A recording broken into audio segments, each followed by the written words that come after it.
Buenas noches, bienvenidos a Nave del Misterio. Sabemos que no es un tema políticamente correcto, que causa bastante espanto, pero es pura naturaleza, pura ciencia, pura biología. Y queremos contarles algunas cosas que han pasado en torno a los tiburones. Parece que vuelve la sombra de un animal concreto, extraordinariamente grande, y que forma parte del mundo de la criptozoología. Nos preguntan mucho por el megalodón. Vamos a intentar resolver algunas incógnitas, pero Carmen, en Australia, ahí está la noticia, se han visto aterrorizados por la presencia de un tiburón gigante, dicen. Pues sí, que hace unos días se captaban unas imágenes tremendas de un tiburón de unos 7 metros de largo, calculan, hasta tal punto que tuvieron que evacuar las playas de Marina Rock porque había bañistas, había gente bañándose y el tiburón estaba muy cerca de la costa. Con varios helicópteros tuvieron que ir llevando al animal hacia mar adentro y así alertar mediante sirenas a toda la gente que está en la playa para que no se metieran dentro del mar. Pero bueno, esto no es lejano, hablamos de Australia y se me parece pues lo que es, ¿no? Las antípodas, pero resulta que hace no tanto tiempo, y hablábamos con nuestro querido amigo Fernando González Siches, en España ha habido avistamientos de este tipo de tiburones de gran envergadura. En Baleares, una imagen tremenda de varios turistas con miedo a pesar de la distancia y la sombra de la criatura por ahí. Así que he traído a nuestro querido amigo Alex Lahain, que como siempre es un placer contar con él, que lo sabe todo, compañero de Fauna y Acción con los que tanto trabajamos y tan a gusto. Alex, bienvenido, buenas noches. Buenas noches, Iker. ¿Por qué el megalodón sigue estando ahí como una cosa importante en el mundo popular de los animales increíbles o creíbles? Te voy a preguntar por eso, ¿qué referencias podría haber de la existencia de un tiburón realmente gigante? Pero, Carmen, es que el incremento en torno al temor al tiburón es muy cercano, porque ha habido alguna imagen que vale 1000 palabras, ¿no? Tan cercano como que en nuestro propio país, en Navidades, Cristina Ojeda, que es una médico madrileña, fue a Canarias a pasar las vacaciones navideñas. Como hacía muy bueno, se metió en el mar y un tiburón sedoso pues estaba muy cerca de ella y la atacó. Todo el antebrazo mordido, menos mal que ella es médico y las consecuencias no fueron a más. Es más, ella le quitó bastante importancia. La gente, además de Canarias, que está acostumbrada a trabajar y ver tiburones, dijo que bueno, que no es lo normal, ¿no? Que el tiburón no suele atacar así y que además, si en este preciso instante en el que Cristina estaba en el agua y atacó fue porque muy cerca hay piscifactorías y ellos acuden a comer a esos peces, no atacar al ser humano. Lo cierto es que tuvo que ser suturada pues varias veces de esas heridas que le propinó este gran tiburón sedoso. No pasó nada por fortuna, nada importantísimo, pero esa marca es el ejemplo de que el mundo del tiburón y su leyenda está mucho más próximo de lo que pensamos. Megalodón, nos han preguntado, como digo 1000 veces, el gran padre, quizá dicen, de los tiburones blancos, pero no lo sé. Alex, la ciencia dice no. Muchos investigadores dicen que sí, que podría haber en el pasado, no sé si en el presente, una criatura de envergadura impresionante viviendo en el mar. Hay testimonios, sí, se remontan a varios años atrás. Empieza el tema con la goleta Eagle en el año 1830, en el cual toda la tripulación ve un animal, una criatura fusiforme, oscura, de más de 15 metros, dicen los marineros que con una boca de 2 metros y dientes de 15 centímetros. Unos dicen ver un tiburón, otros incluso ven un cocodrilo. El caso es que el capitán Delan, cuando llega a 22 metros de la criatura, le dispara fuego de mosquete en la cabeza, se sumerge ilesa y golpea el casco repetidas veces hasta abrirle una vía de agua. 71 años después, en mayo de 1901, el vapor Grangens vuelve a ver el mismo animal. Misma descripción, todos los marineros lo ven. El capitán tiene tanto miedo a que los tomen por locos o borrachos que da orden a la tripulación de que no digan nada en puerto a los agentes. Pruebas físicas. Alex, restos que a veces aparecen. La prueba más importante la descubrió, porque hay que decir que el megalodón, como todos los tiburones, es un pez cartilaginoso, solo fosiliza el diente, que lleva esmalte y pocos anillos más, entonces la ciencia no tiene más pruebas que eso. El HMS Challenger, en 1873, que era un navío de la Armada, organizó, por orden del gobierno británico, una de las expediciones científicas más importantes de la época. Estuvieron 3 años recolectando en los mares del mundo todo tipo de prueba viviente en el fondo oceánico. Entre todo lo que descubrieron, sacaron 2 dientes de megalodón en el fondo del Pacífico, en distintos puntos. En el año 1959, el doctor Chernesky, del Queen Mary College, University of London, logró datar estos dientes. Estamos hablando de una criatura que, según la ciencia, desapareció hace 2 millones de años. Los dató mediante el test del manganeso. El primero de los dientes dio una edad de 24.000 años. El segundo ni siquiera era fósil, no había mineralizado. Estaba fresco, entre comillas. Estaba fresco, dio una datación entre 9.000 y 11.000 años. Dijeron que Czerneski se había equivocado datando los dientes 2 veces, que no podía ser, que los dientes tenían que estar allí ya siendo fósiles, aunque uno estaba fresco. El caso es que se volvieron a datar mediante otros métodos y también con las tablas de máxima aceleración de acumulación de manganeso. Cuando esto ocurrió, el primero de los dientes dio 2.600 años y el segundo dio 1.214 años. O sea, un ser gigantesco, un tiburón enorme, incomparable con cualquier tipo de tiburón, que el récord tipo tiburón blanco suele estar en 7,15 metros. Tenemos las imágenes impresionantes que nos presentamos de la isla de Tabarca, que yo, por cierto, he habido algunas que hoy he visto por vez primera, que es impresionante, que está cerca de los 7 metros. Decían que medía unos 6 metros de largo, pero claro, se ven impresionantes. Además, fue un ejemplar capturado que si va alguien a la isla del Tabarca puede verlo, porque en todos los bares, restaurantes tiene la fotografía de cómo hay innumerables marineros que tuvieron que subir a ese ejemplar que pesaba más de 1.700 kilos, con lo cual era un blanco muy grande. Se cree que era blanco. Costa alicantina. Sí, claro. Alex, ¿es el gran padre, extinto o no, el megalodón del tiburón blanco? Que es lo que mucha gente nos pregunta. La ciencia decía hasta hace muy poquito que sí. Hoy en día los taxónomos dicen abiertamente que no, que descienden de animales distintos, posiblemente sean 2 especies que no tienen nada que ver. Y la forma de los dientes, la mandíbula, es totalmente diferente, no tienen nada que ver. Sin embargo, la ciencia lo equipara en muchas cosas, diciendo que es un animal que tiene que vivir en aguas cálidas, que se extinguió seguramente por un enfriamiento de las aguas o porque las ballenas, que eran su alimento, migraban a zonas estacionalmente más frías y el megalodón no podía seguirlas. Lo cual también contradice un poco, porque se han encontrado restos de megalodón en todas las aguas del mundo, frías o templadas. Entonces, ahí está un poco la contradicción de la ciencia, de que no sabe muy bien por dónde tirar. Pero a día de hoy, el tiburón blanco parece ser, no es un descendiente directo del megalodón. Y por último, pruebas de su posible existencia hoy. O sea, parece evidente, y lo acabamos de aprender, que ese animal sí que dominó nuestros mares. Tuvo que ser una criatura impresionante, bueno, pero hoy... más que el Tyrannosaurus Rex. La mordida era de 180.000 newtons. Más de 50 toneladas. Es una enormidad impresionante, inimaginable. Hoy, ¿cabría la posibilidad de que en los océanos hoy existiese alguna criatura de esa envergadura? Que es lo que muchos amigos nos han preguntado. Hablad del megalodón, por favor, por varios documentales que se han hecho ficcionando a este ser. Mira, hay una imagen real tomada en diciembre de 1942, nos retrotrae a la Segunda Guerra Mundial, de unos submarinos nazis. Forma parte de una película, es un fotograma en la que se ve una aleta y lo que parece ser la punta de la cola, y da una distancia de 19 metros. Es una fotografía que a día de hoy nadie me ha desmentido que sea un fake, que sea falsa, ni nada. Hay más, hay un vídeo de la Guardia Costera de Brasil, en el año 2012 me parece recordar, y cuando están subiendo a los náufragos por el cabrestante, el agua está movida por las aspas del helicóptero, pero se ve una sombra gigantesca que pasa por debajo. Y luego, un equipo científico alemán, en conjunción con unos japoneses, en la fosa de las Marianas, sumergieron una cámara robótica. La imagen se puede ver en internet. En un momento concreto de la grabación, aparece un tiburón por el ángulo superior derecho. Es un tiburón gigantesco. La plataforma tiene 1 metro y no le cabe ni la nariz. Se le ve perfectamente, la imagen es nítida. Parece que lleva incluso una rémora pegada, y es un tiburón, se le ven las hendiduras branquiales, o sea, no hay ninguna duda de que es un tiburón gigantesco, a 2.000 metros de profundidad. La ciencia enseguida se apresuró a decir que era un Greenland Shark, un dormilón del Pacífico.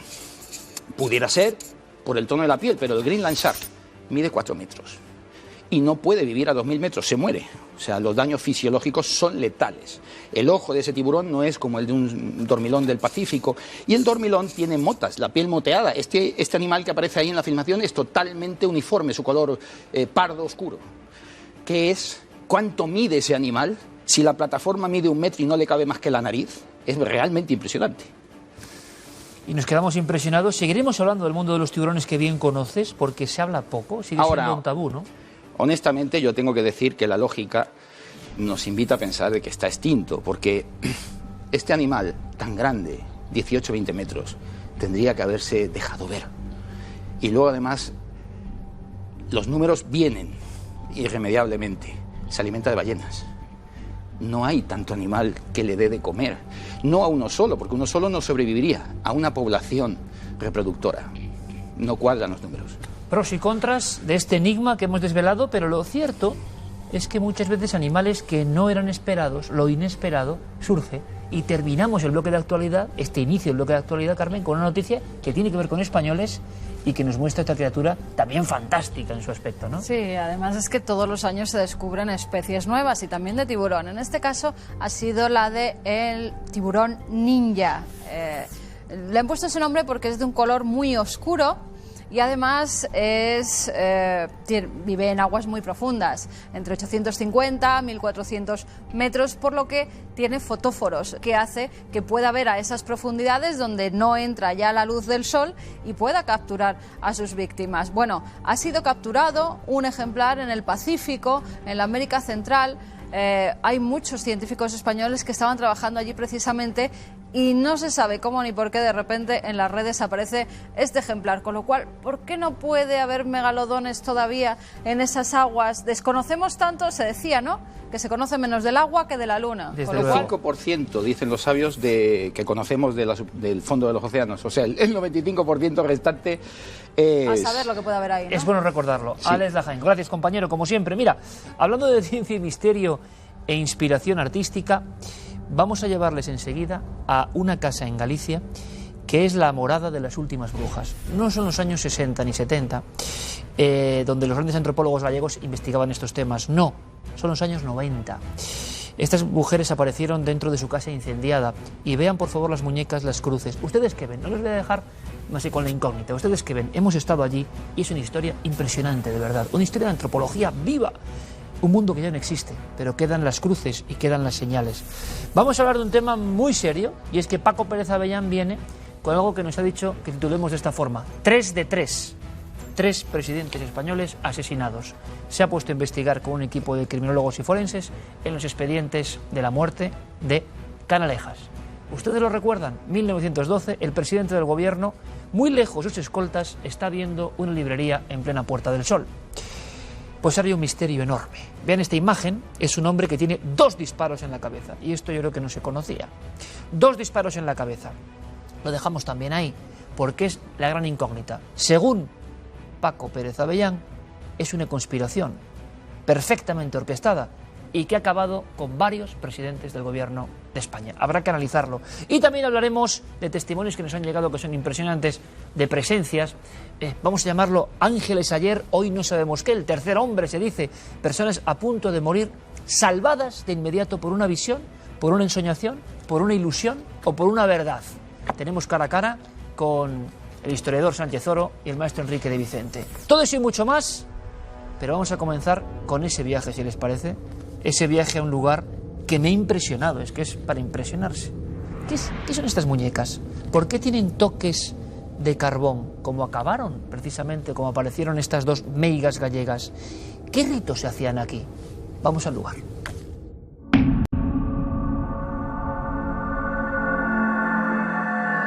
Se iba a su casa de noche a gritar, se iba a su casa de noche a tirar piedras, ¿no?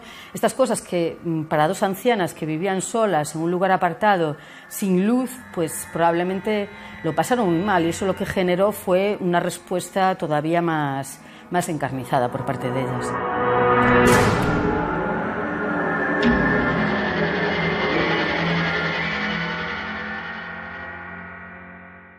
Una meiga podía ser algo medianamente normal en la Galicia de los años 50, 60, 70, donde esas tradiciones perduraron, ¿no?, durante muchísimo tiempo. Pero claro, lo de estas mujeres iba más allá. Nos reunimos con Maribel Outeiriño, la periodista de la región que dio a conocer su historia. Las fotos que hizo de aquella recóndita casa le recuerdan el impacto que le causó verla por primera vez. Primero fui de noche. Y de noche, y es importante saber cuándo lo ves por primera vez, porque de noche era verdaderamente impresionante, ¿no? Llegabas, los focos del coche iluminaban el muro lleno de cruces blancas y a continuación la casa, ¿no? Que es lo más agresivo, las cruces, ¿no? Y luego en la fachada en una de las fachadas del edificio están un montón de muñecas colgadas allí. Hice una información y me cuidé de no dar ni el nombre del pueblo en el que vivían, ni siquiera hacia dónde quedaba, porque me pareció que era... Yo me imaginé lo que iba a venir después, ¿no? Cuando efectivamente otro periódico no respetó esa intimidad, dieron el nombre del pueblo y aquello se convirtió en un ataque hacia las pobres mujeres, ¿no?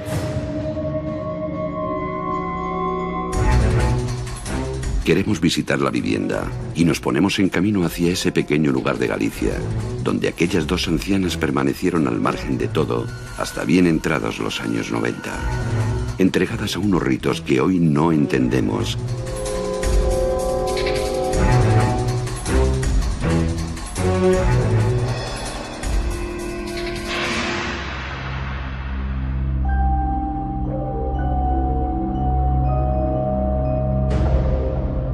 Que acude a estos lugares daba una limosna. Inmediatamente ellas, sobre cualquier piedra de su casa, pintaban una cruz. O bien, si tenían una muñeca de trapo, de esas que se encuentran tiradas en la basura, la ponían también colgada en la pared, ¿no? Aquello era una instalación espectacular de muñecas, de cruces pintadas de blanco, muros y corredores con esas cruces, que llamaba enormemente la atención. Ellas vestidas de negro, cubiertas con un pañuelo. También ponían sobre estas paredes molinillos de 1000 colores, cintas de colores que movía y mueve el viento, y aquello pues era espectacular, ¿no? Pero respondía a una ancestral cultura que se pierde en la prehistoria, del sanador, del curador, de la meiga, del mago. Usted se va, pero va a estar presente bajo mi tutoría en mi casa, en forma de cruz o en forma de muñeco.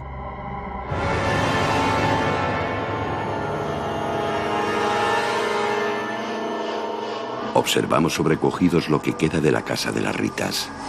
Aquí vivieron toda su vida y, en los últimos años, sufrieron la crueldad de aquellos que las señalaban por sus extrañas creencias. Aún puede verse los restos de las cruces con las que marcaban su casa y alguna de las muñecas que utilizaban para sus rituales de protección. En aquella época, yo recuerdo que eran mediados de los años 90, no sé si 95, 96, más o menos, pues en su casa, en las paredes de su casa, pues pintaron unas cruces. Yo no creo que fuese tanto para rechazar a los visitantes en el plan de infundir un miedo psicológico o del más allá, sino tanto como para protegerse a sí mismas.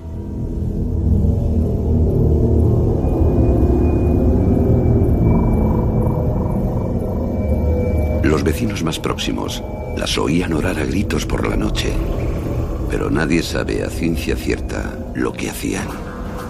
Siguieron fieles a su pensamiento mágico hasta que un incendio acabó con todo en 1996.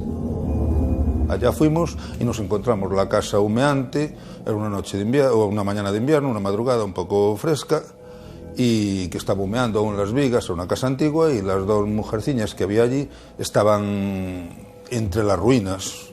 Y era una gente huraña que no tenía contacto con los demás vecinos, y como estaban también un poco fogueadas de que la gente se fuera a verlas de noche, meterse con ellas, porque con el cuento de que eran brujas, de que eran...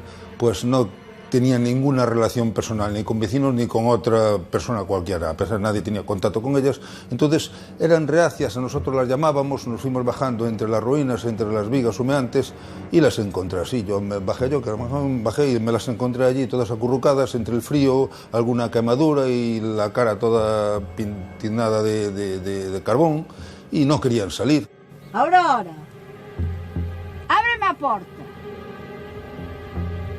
E arreglamos o tellado. E xa non nos levan, venga.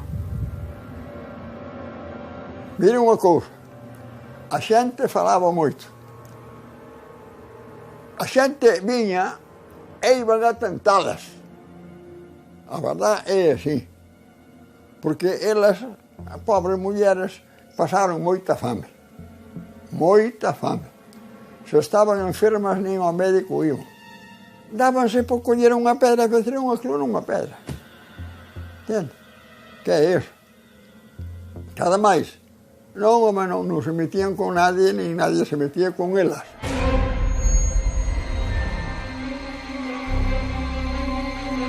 Incapaces de adaptarse al mundo moderno y con su casa destruida, las Ritas terminaron sus días en un asilo.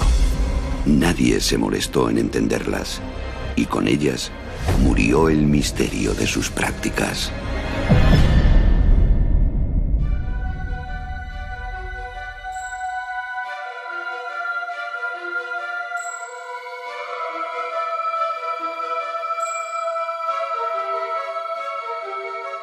Le estaba diciendo a la fenomenal periodista Natalia Monge, periodista todoterreno, que nos trae esta historia increíble, alucinante y real, que las muñecas, ese mosaico que ustedes han contemplado y que yo sigo viendo, que seguimos viendo aquí en las fotos extraordinarias, tienen una disposición concreta. O sea, no es coger una muñeca y ponerla, sino que por lo que estamos viendo, y hagan el esfuerzo conmigo, por favor, ¿verdad, Natalia? Buenas noches. Buenas noches, Iker. Hay muñecas que tienen los ojos como tiznados, justamente.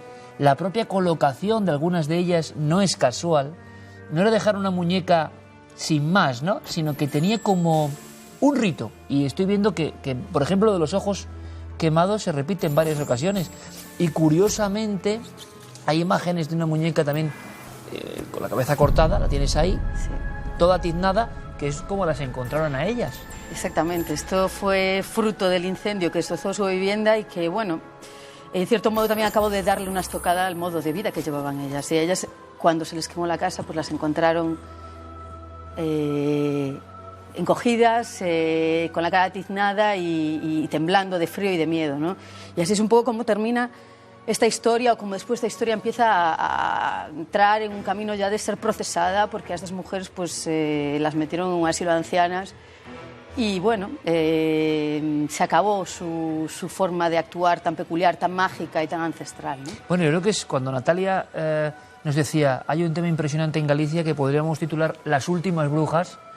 Es que esto es el 96, son mediados de los 90, es que nos parece inconcebible, nos podría parecer una imagen de las recogidas, ¿no?, por tantos maestros de la antropología gallega, ¿no?, o que han estudiado, que hay muchos y grandísimos y mencionadísimos aquí,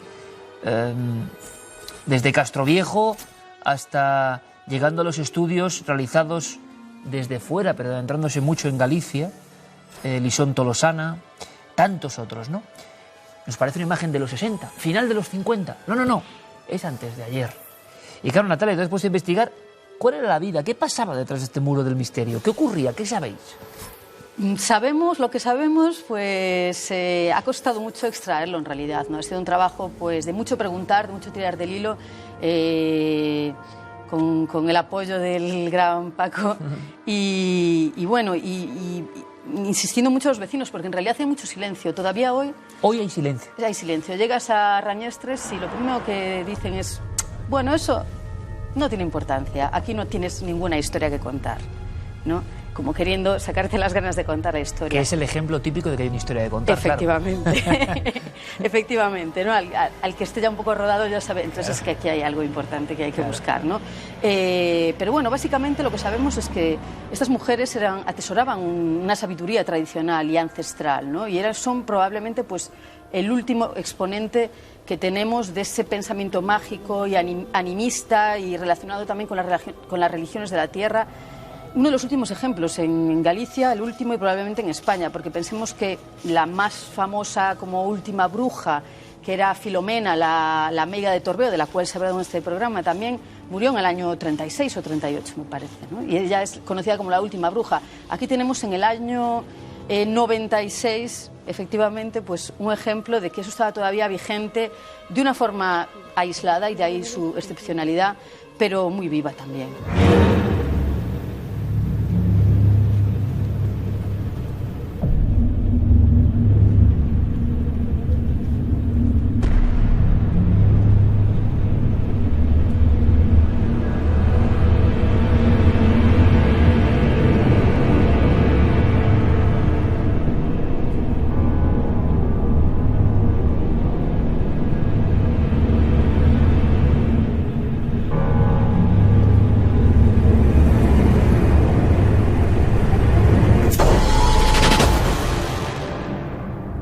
Natalia, las muñecas, ¿qué sabemos de ellas? Con lo que has indagado, ¿para qué se empleaban? Porque esto conecta con las culturas animistas más profundas. Y si Galicia ha sido durante la historia el lugar, dicen, junto con Egipto, por ejemplo, de más apego a lo trascendente, al ultramundo, aunque todo eso evidentemente se ha ido tapando con capas y capas de modernidad, quedan cosas. Y estas muñecas podrían ser un ejemplo de esos ritos, ¿no? Claro, por lo que se ha llegado a saber, probablemente la única persona que desde un punto científico e intelectual se interesó por la historia de estas mujeres fue Felipe Senén, ¿no? Por lo que él nos ha contado, porque estuvo en los años 60, preguntando, entablando relación con ellas y estudiando su caso desde un punto de vista pues, cultural, ¿no? De la antropología cultural, estas mujeres que se dedicaban a vivir pidiendo limosna, como la mayoría de las mujeres que son tachadas de brujas o de meigas, ¿no? Se dedicaban a pedir limosna por los pueblos y las ciudades cercanas a su pueblo. En su propio pueblo no pedían limosna. Y pedían por los difuntiños, o sea, por los muertos, ¿no? Pues cuando una familia le daba limosna, ellas prometían que iban a hacer algo por las almas de sus difuntos fallecidos, ¿no? Y de sus antepasados fallecidos. Y ¿qué es lo que hacían? Pues al llegar a casa, cogían una piedra, la tallaban con una cruz, pintaban esa cruz de blanco y si tenían una muñeca, pues situaban la muñeca en un lugar visual y, como tú bien has dicho, no están puestas por azar de esa manera, ¿no? En su casa, en la fachada de su casa, con lo cual quiere decir también que quieren que sea visto, ¿no? Ellas crean una especie de altar, pero para que todos los vecinos sepan que está ahí. Exactamente. Casa afuera, que es lo misterioso, ¿eh? Y la idea era que el alma de ese familiar muerto, pues podía encontrar un reposo en esa muñeca o en esa cruz, ¿no? Era como un descanso para las almas. Esto efectivamente pues enlaza directamente con las teorías animistas, ¿no? Con el pensamiento mágico de las regiones de la Tierra y que creen que, bueno, que desarrollan la idea de que todo está conectado, de que todo tiene un alma y de que además esas almas pueden vagar y encontrar parada en diferentes objetos, animales y fuerzas de la naturaleza incluso. Lo que no se entiende mucho, o por lo menos causa un escalofrío visual, es el hecho de que algunas, con esos toques, por ejemplo, de tiznado de fuego, dan una expresión macabra y uno casi ve más muñeco de vudú, pero no sería lógico enseñarlo. Por tanto, quizá nos encontremos ante unos exvotos populares, es decir, cada una de esas cruces o una de esas muñecas representa quizá el favor a nivel animista de una de esas familias o una de esas entidades que han ido a pedir ayuda. La ligazón con la tierra en este tipo de cultos es fundamental. La tierra es mágica. La tierra no es materia, ojo. La tierra es tan viva como nosotros. Tiene sus pagos. Ellas no querían salir de esa casa donde mal vivían a un nivel increíble, Natalia, y hasta el final no querían salir e incluso creo que querían enterrar difuntos allí, ¿no? Exactamente. Ellas, pues eso, nos encontramos en el año 96 con que les arde la casa, por segunda vez además, ya había ardido previamente, pero en esta ocasión queda completamente destruida. Y se niegan rotundamente a abandonarla, o sea, están en una casa sin techo, se están mojando en pleno invierno, efectivamente. Va la Guardia Civil a buscarlas y ellas amenazan a la Guardia Civil con que les van a tirar aceite hirviendo encima si se atreven a intentar desalojarlas por la fuerza, ¿no? Una de las cosas que más se comenta en Rañestres, entre la gente de Maside, es si realmente ya al padre lo habían enterrado tal vez en la propia casa o en la propia viña, porque el padre desapareció en un momento muy temprano. Después murió la madre y cuando murió la madre tampoco quisieron dejar entrar a nadie en casa. La madre permaneció durante una semana en casa.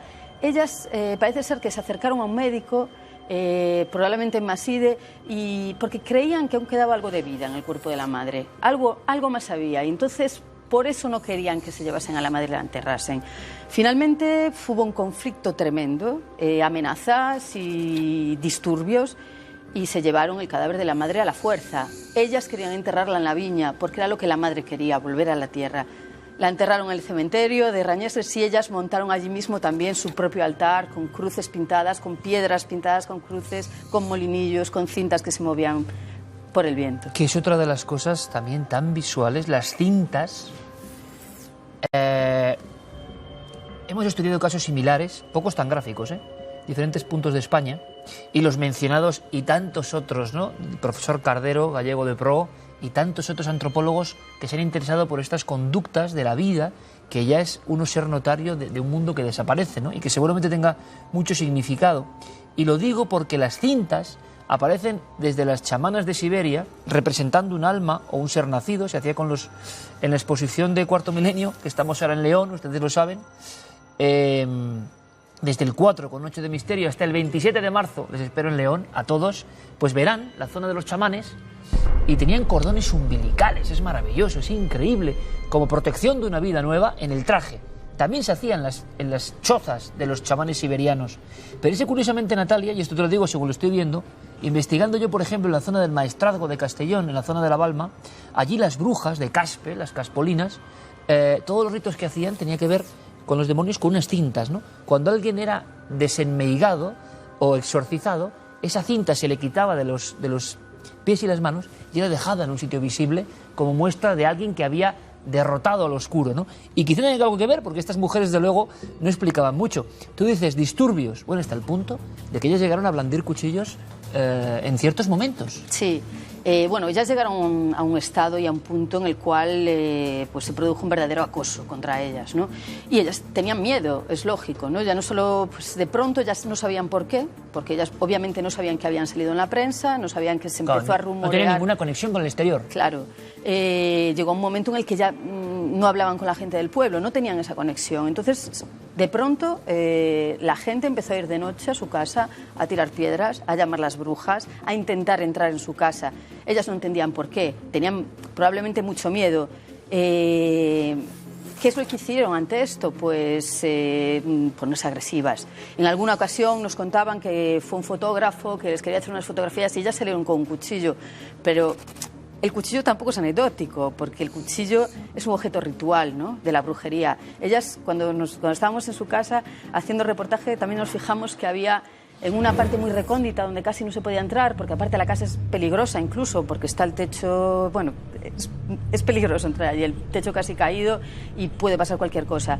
Pero había insertadas en las paredes varios cuchillos entre las piedras, paraguas metidos entre las piedras, muchísimos paraguas metidos entre las piedras. Es un clásico, ¿eh? Claro, una herradura en la puerta de la casa, por supuesto, un elemento de protección, ¿no? Entonces toda esa casa está llena de simbolismo. Y bueno, hablábamos de ese miedo que ellas desarrollaron, por el cual se volvieron agresivas, pero es que hay una lógica. Bueno, el paso de bruja buena, digamos, a bruja mala es muy flexible en Galicia. Yo creo que, bueno, en la mayoría de las sociedades tradicionales, ese deslizamiento de ser una bruja, que sería la que cura, a ser una meiga, que es la que echa el mal de ojo, y la que daña. Del curanderismo a la magia negra, digamos, exactamente, ¿no? Es muy flexible. Entonces, bueno, se dieron casos cerca de donde ellas vivían, que seguro que ellas los conocían, porque, bueno, se han convertido en leyendas que la gente repite, en los cuales, pues, bueno, cuando una familia, la conocida como meiga del pueblo, les iba a pedir limosna y no se la querían dar, si al cabo de unos días su hijo se enfermaba, o una vaca se enfermaba, o no conseguían vender en la feria, pues se lo achacaban. Ay, es que no le dimos la limosna a la meiga y esta nos ha echado una maldición. ¿Qué podía pasar en ese caso? Pues o que volvían a casa de la meiga y le decían, toma, mira, perdón, y le daban la limosna que había pedido, o que iban a vengarse. Entonces hay casos documentados de mujeres apaleadas e incluso asesinadas cerca de Maside, en Soutelo de Montes, por ejemplo. Bueno, en Terrachay, el caso famoso de los Queimabellas, que fueron una familia que cogieron a una mujer a la que acusaban de bruja, de haberles enfermado al hijo, y la mataron, y después, como cogieron un poco de miedo porque pensaron que el espíritu de ella seguía en el cuerpo, pues la quemaron en un horno de hacer pan, ¿no? Y de ahí les quedó el apodo de os Queimabellas a toda la familia. Entonces ellos seguramente conocían estas historias que corrían por ahí, por los pueblos, ¿no? Y el miedo que debieron pasar cuando la gente empezó a llegar a su casa y llamar las brujas y tirarles piedras, yo supongo que esa fue la historia que se les vino a la cabeza, ¿no? Y de ahí, pues, la reacción con agresividad y con cada vez más aislamiento, lo cual es una pena porque se ha perdido la posibilidad de rescatar, ¿no?, y de recuperar y entender un poco más esta serie de rituales que están extintos prácticamente. Es una historia de miedo. ¿Nos puede dar miedo a nosotros esta iconografía? Sí. Ellas tenían miedo del exterior. Es el choque entre dos mundos en pleno corazón de Galicia, y la sensación de que el mundo de las meigas todavía estaba ahí. No sabemos, a mí me extraña mucho, y volvemos al inicio, ¿no?, la colocación, porque sí que algunos recuerdan a elementos propios de una utilización, no voy a decir de vudú, pero sí similar, ¿no? Entonces vete a saber si ya había favores y buenas energías y alguna mala, ¿no?, de alguien que se había resistido. Esto es como un fósil del pensamiento humano profundo y mágico. Por fortuna están las imágenes que hemos podido recuperar gracias a nuestro excelente equipo de documentación. Natalia, como siempre, que es un honor contar contigo y hasta la próxima. Bueno, muchas gracias. Gracias. Esto fue noticia, veíamos ahí imágenes de los compañeros de Televisión Gallega el año 96, de repente en pleno corazón de Galicia, un santuario casa donde la brujería, la iniciación, lo mágico está presente. Vamos ahora con otras que son muy interesantes.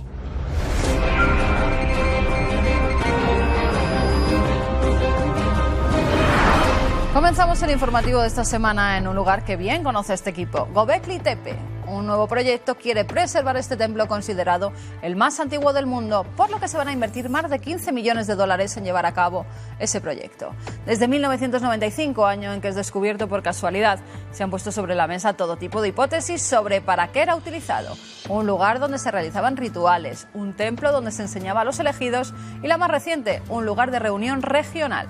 El argumento que dio el arqueólogo alemán Schmidt antes de fallecer y tras estar allí excavando 2 décadas es que los inicios de la civilización de Göbekli Tepe estimularon la invención de la agricultura y no al revés, como se pensaba hasta ahora. Para dar esta afirmación se basó en que para tallar y mover los grandes pilares en forma de T que llegan a pesar 16 toneladas y poseen brazos y manos, tuvieron que intervenir cientos de personas y eso requería alimentos suficientes para alimentar a todos. Pero los arqueólogos aún no han encontrado evidencia de asentamiento permanente en Göbekli Tepe, por lo que se piensa que en los alrededores puede haber más ruinas enterradas. Nos vamos con impactantes imágenes de un ratón al que le han trasplantado la cabeza.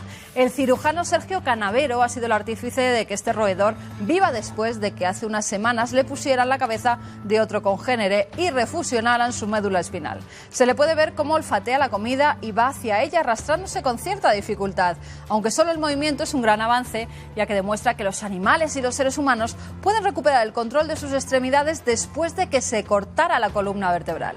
Los experimentos con ratones y con cadáveres humanos han sido exitosos, por lo que el doctor quiere llevar a cabo un trasplante de cabeza humana dentro de 2 años.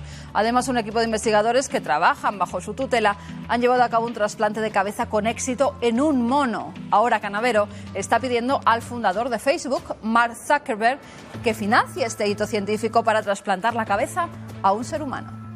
Hace unos días se mostraban las primeras imágenes de un buque de la Primera Guerra Mundial que fue hallado en la costa de Inglaterra. Desarrolladores de parques eólicos estaban explorando el fondo marino de la costa de Norfolk y Suffolk cuando su sonar detectó un objeto inusualmente grande.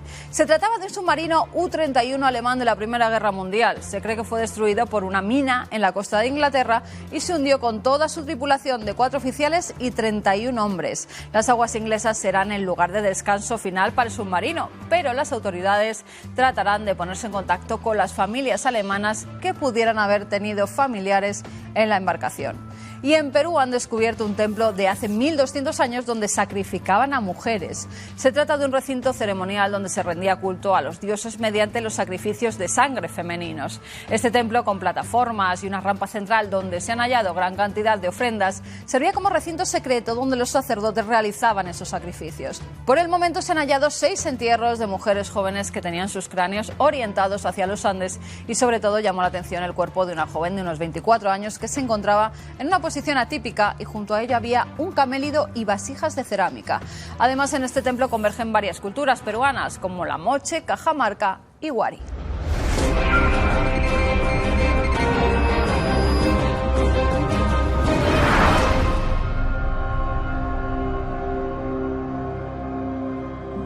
¿Creen en los ángeles?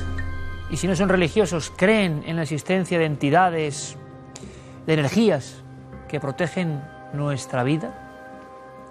Es una creencia, desde luego, que viene desde lo más remoto de la historia. No ha habido cultura ni civilización que prescinda de la presencia de estas entidades extrañas que están ahí velando por nosotros y que aparecen en momentos límite.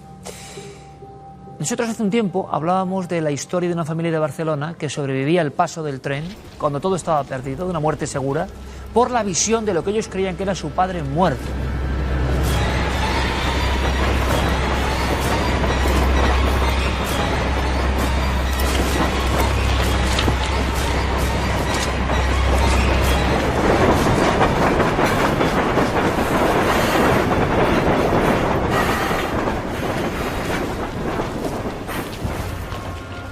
La respuesta increíble que han dado ustedes a raíz de ese caso nos obliga a adentrarnos en un análisis.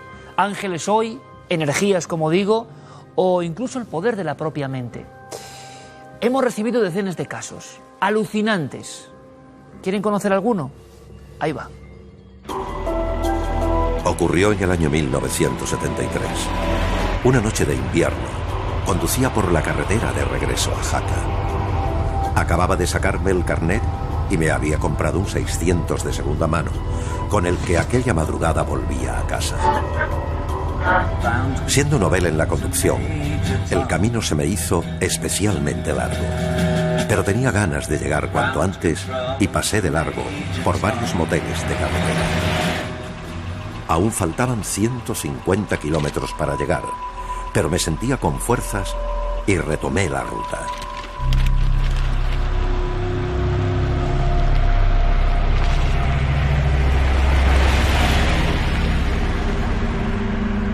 Sin embargo, el calor del vehículo en el interior y la carretera llena de curvas me provocaron un sueño casi repentino.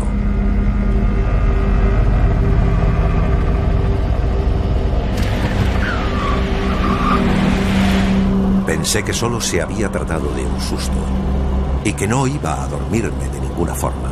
Pero no fue así. Al cabo de pocos kilómetros, ya en una recta, caí profundamente dormido hasta que alguien me despertó.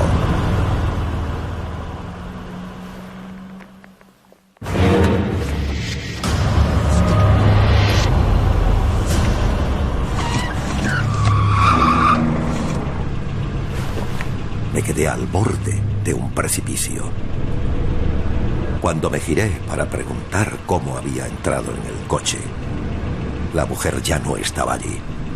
Se había esfumado. Lo que más me impresionó es que reconocí perfectamente a mi madre, que había muerto 2 años atrás. Han pasado más de 40 años, pero aún recuerdo vivamente aquella noche en que mi madre me salvó la vida. Desde entonces no tengo dudas. Ella es mi ángel de la guarda.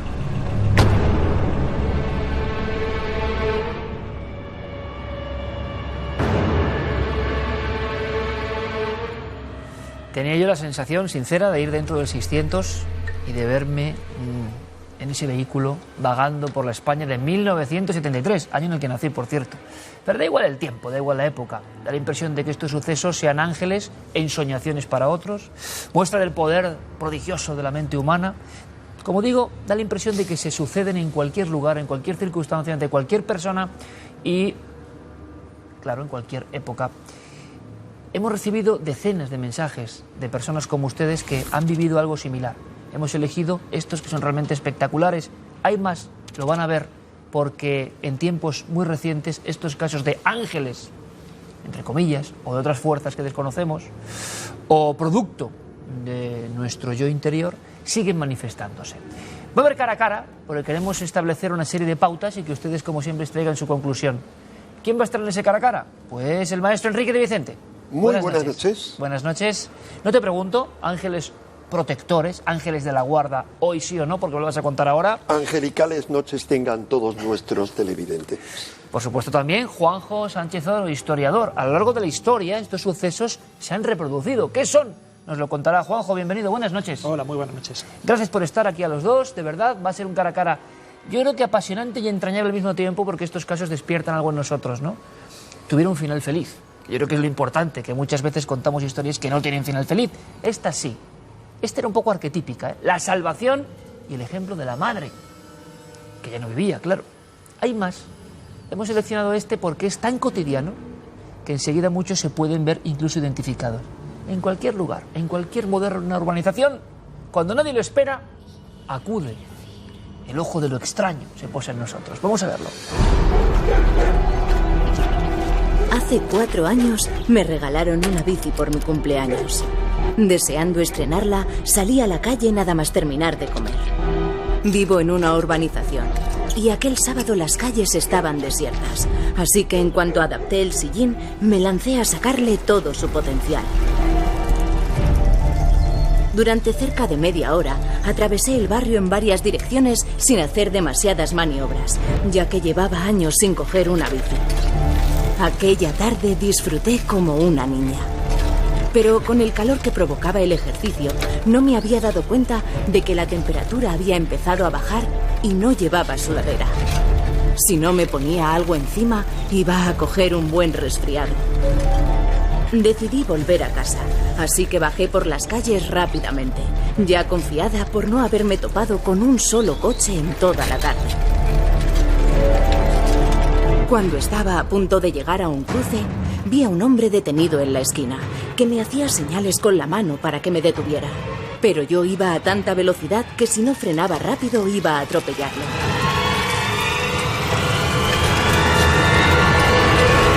Di un frenazo tan grande que acabé cayéndome de la bici y rodando unos metros.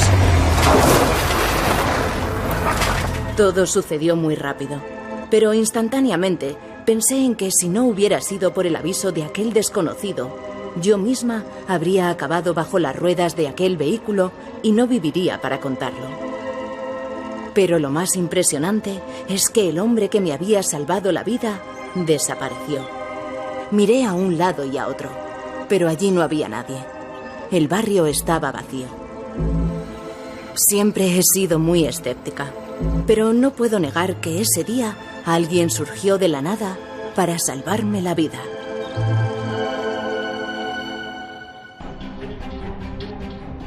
Personas, como han visto, que incluso han abandonado su escepticismo tras un acontecimiento tan directo. Muchos casos, se lo aseguro, muchísimos. Pero, ¿qué demuestra esto? Si es que demuestra algo. Maestro Enrique, ángeles protectores, ángeles de la guarda, hoy un fenómeno que nos protege en ciertos momentos y que no tiene nada que ver con nuestra mente, sino que es de fuera.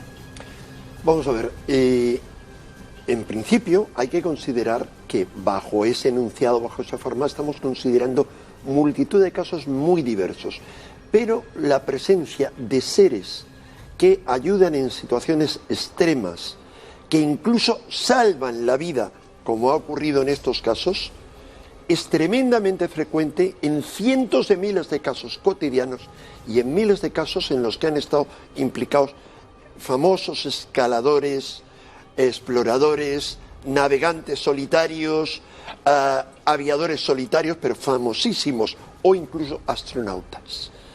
Y a lo largo de toda la historia encontramos casos similares. Entonces, para mí, ese fenómeno que algunos han llamado modernamente el factor tercer hombre y que se ha denominado de muchas formas en la antigüedad, es un cajón desastre donde metemos a lo mejor fenómenos muy distintos, pero es una realidad psíquica que debemos tomar muy en cuenta, muy en consideración y darle su valor independientemente de cuál pueda ser su naturaleza, que a lo mejor escapa a nuestra comprensión.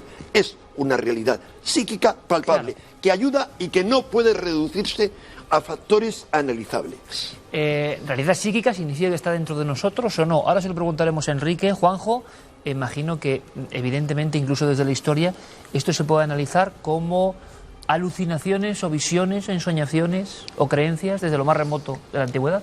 Hombre, a mí es un fenómeno que me interesa mucho porque quizás muchas de las grandes religiones de las que ahora disfrutamos en el planeta tienen por origen este tipo de fenómenos, porque la mayoría de los grandes fundadores han tenido revelaciones, han escuchado voces, han creído tener estar delante de la presencia de entidades que les transmitían un discurso y sobre ese discurso se ha construido la religión. O sea que estamos ante un fenómeno que realmente tiene una importancia luego en su desarrollo muy grande.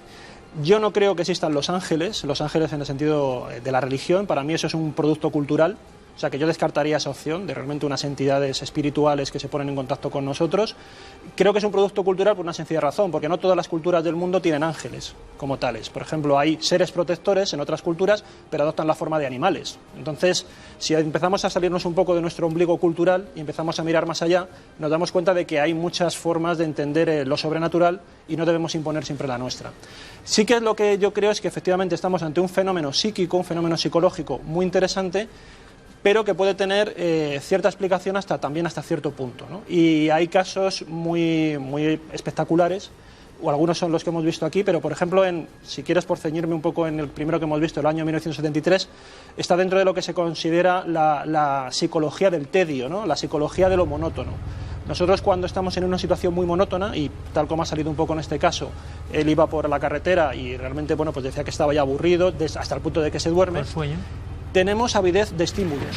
Y eso nos pasa muchas veces cuando a lo mejor estamos en un entorno también solitario y necesitamos empezar a silbar, a cantar, porque esta situación, ¿no?, de monotonía nos confunde. Nosotros somos animales sociales, necesitamos la compañía, y si no tenemos la compañía, nos la inventamos. Pero en casos como estos, yendo más allá de los dos que hemos visto, por ejemplo, recordamos que hace unas semanas había el caso de varios hijos que recordaban cómo en Barcelona hace varias décadas fueron salvados en una nevada terrible y en unas circunstancias complejísimas de un tren que podía haber desarrollado gracias a una presencia que todos vieron y que uno de ellos interpretó que era la de su padre. Es decir, es un fenómeno psíquico compartido, pero que salva de una circunstancia. O sea, no solo tiene un valor real al salvar, sino que es algo objetivable, no digo objetivo, es un fenómeno psíquico objetivable, compartido.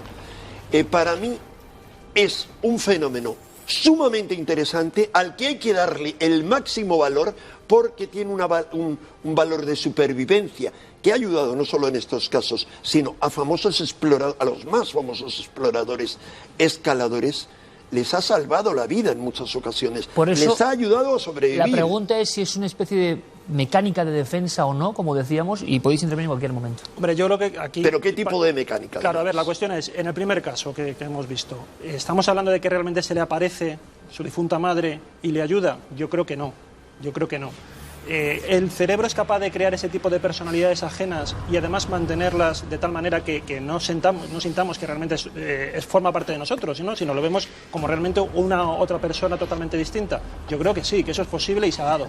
Tú comentabas casos de situaciones de personas que viven ese estrés por frío, que es como se denomina el caso que acabas de comentar, y ahí se producen una serie de cuestiones como, por ejemplo, bajada de oxígeno en la sangre, hipotermia, que genera alucinaciones. De hecho, una de las cosas que comentan los montañeros cuando en las encuestas, hay un estudio reciente del año 2000 hecho por escaladores españoles, en los cuales se les pregunta cuál es el tipo de alucinación más habitual que tienen, y son escaladores que han estado siempre por encima de 7.500 metros. Y ellos siempre dicen que una de las situaciones que más se les repite es la sensación, no siempre la percepción, aquí hay que tenerlo claro, no siempre ven a alguien, pero sí que sienten que hay alguien que les acompaña, ¿no?, lo que tú comentabas del tercer hombre.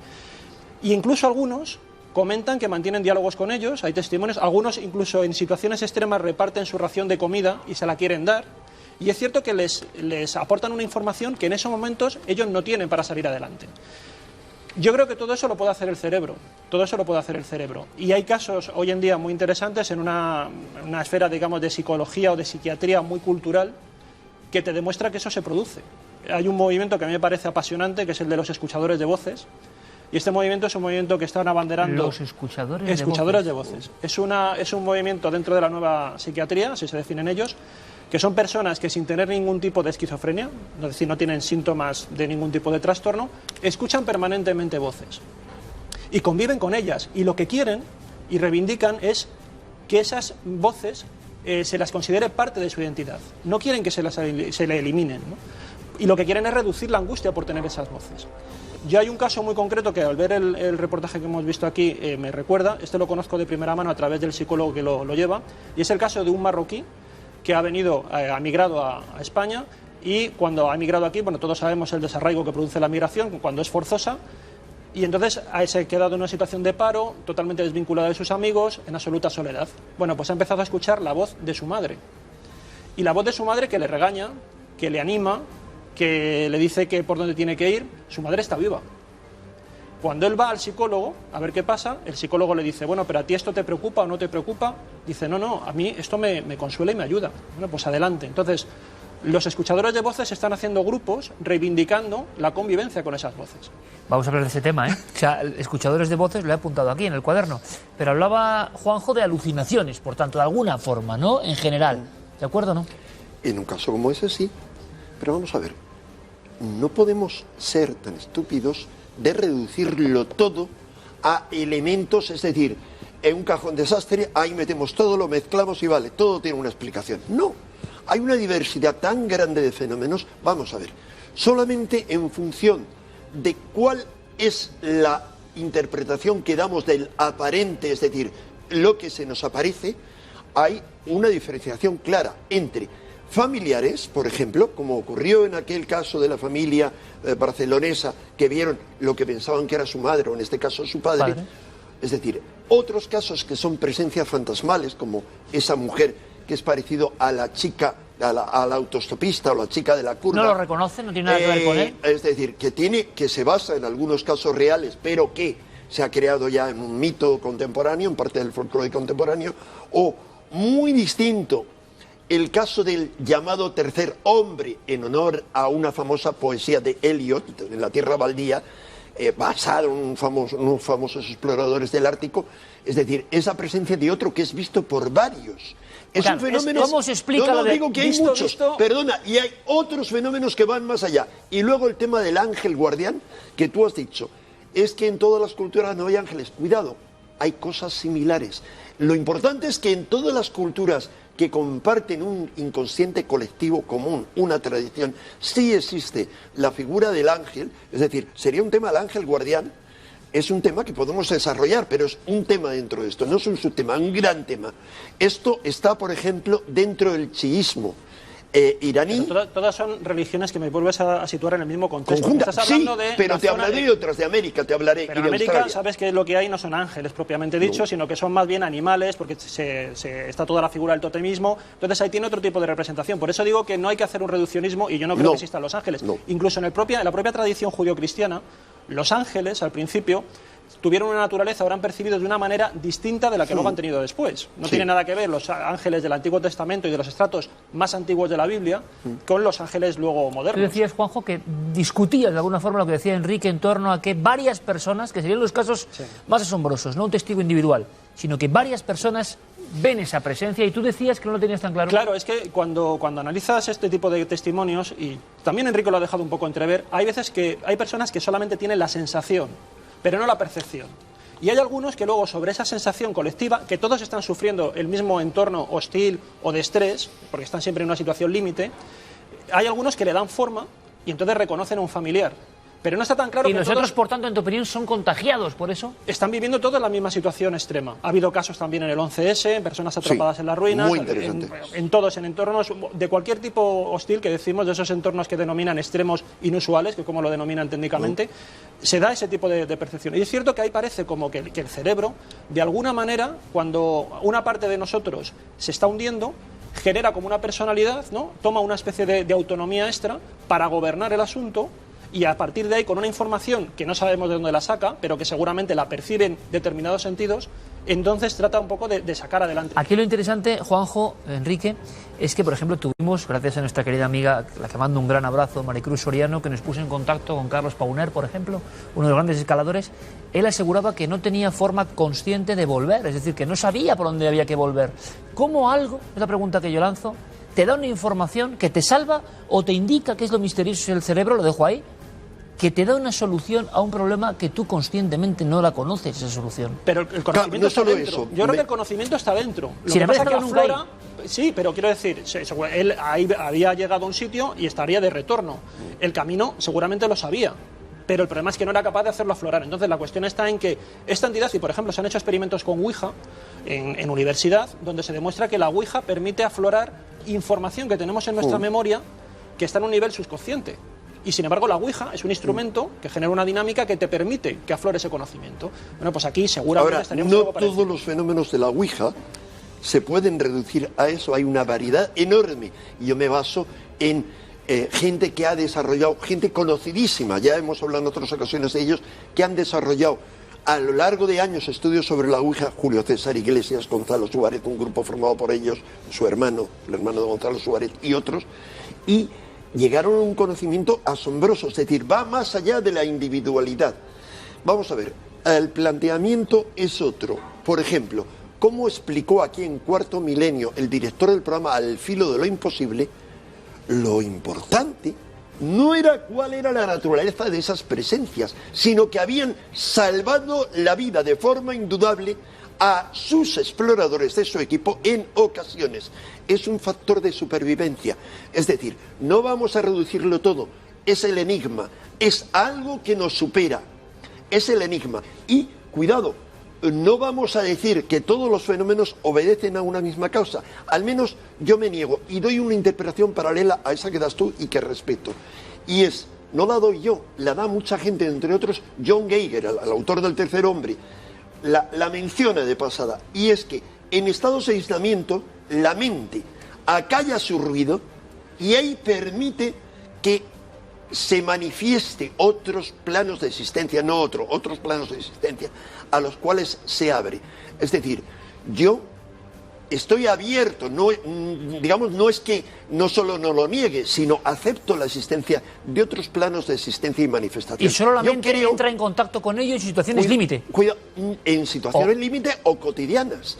Vamos a ver, y yo lo que digo es que la evolución no se acaba, lo digo yo y lo dice las tradiciones esotéricas más serias, Gurdjieff, otras muchas ellas, que la evolución no se acaba en el reino humano. El reino humano es un lugar de paso muy breve entre el reino animal y otros reinos superiores, llamémosles angélicos, divinos, que somos incapaces de entender, de interpretar.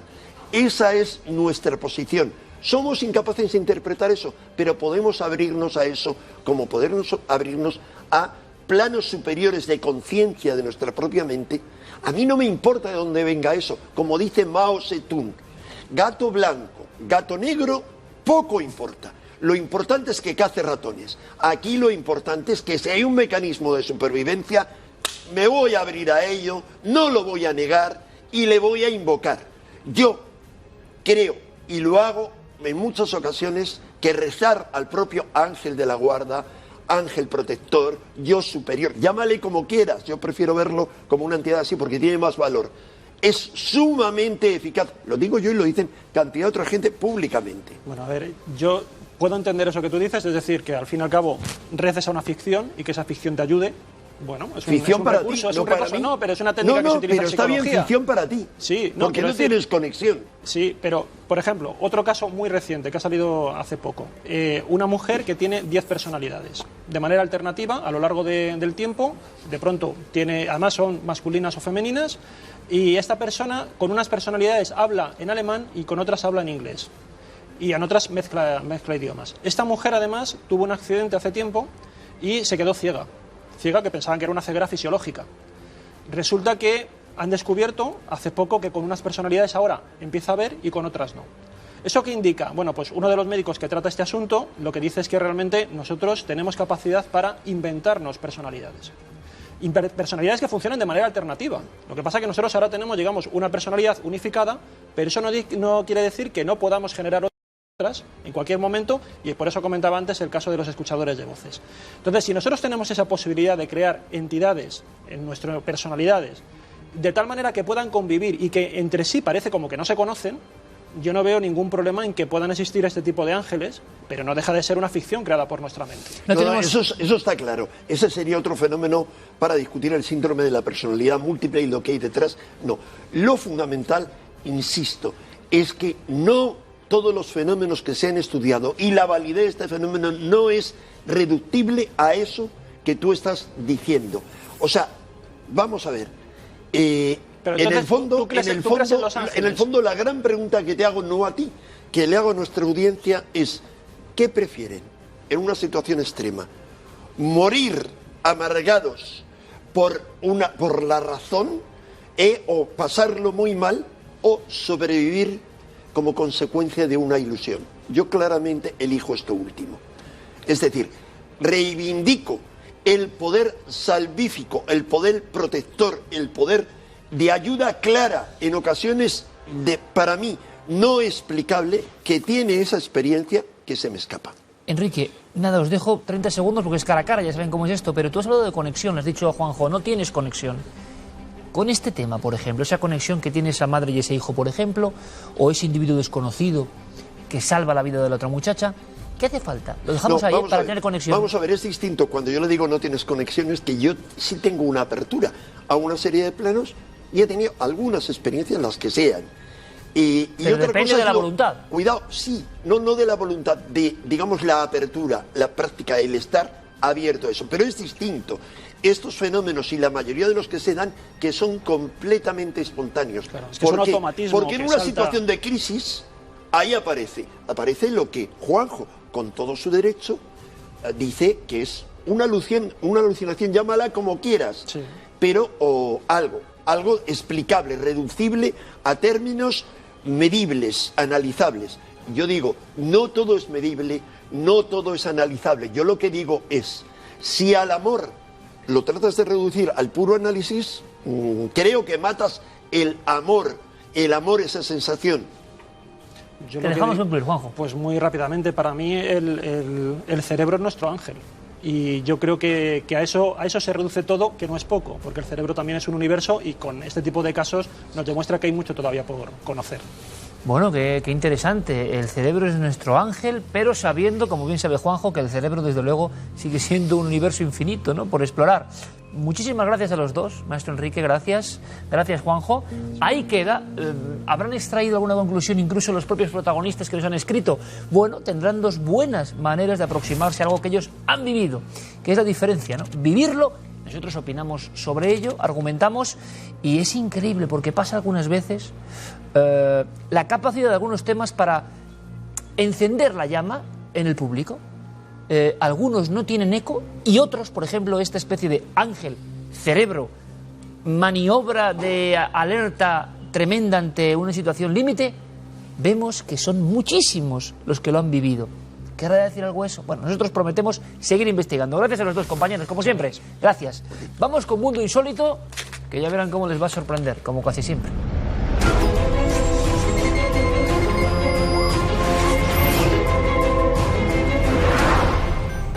Muy pronto en León podrán ver los muñecos malditos que están en la exposición de Cuarto Milenio. Pero para ir abriendo boca, fíjense en estas nuevas muñecas que están causando sensación, sobre todo en Rusia.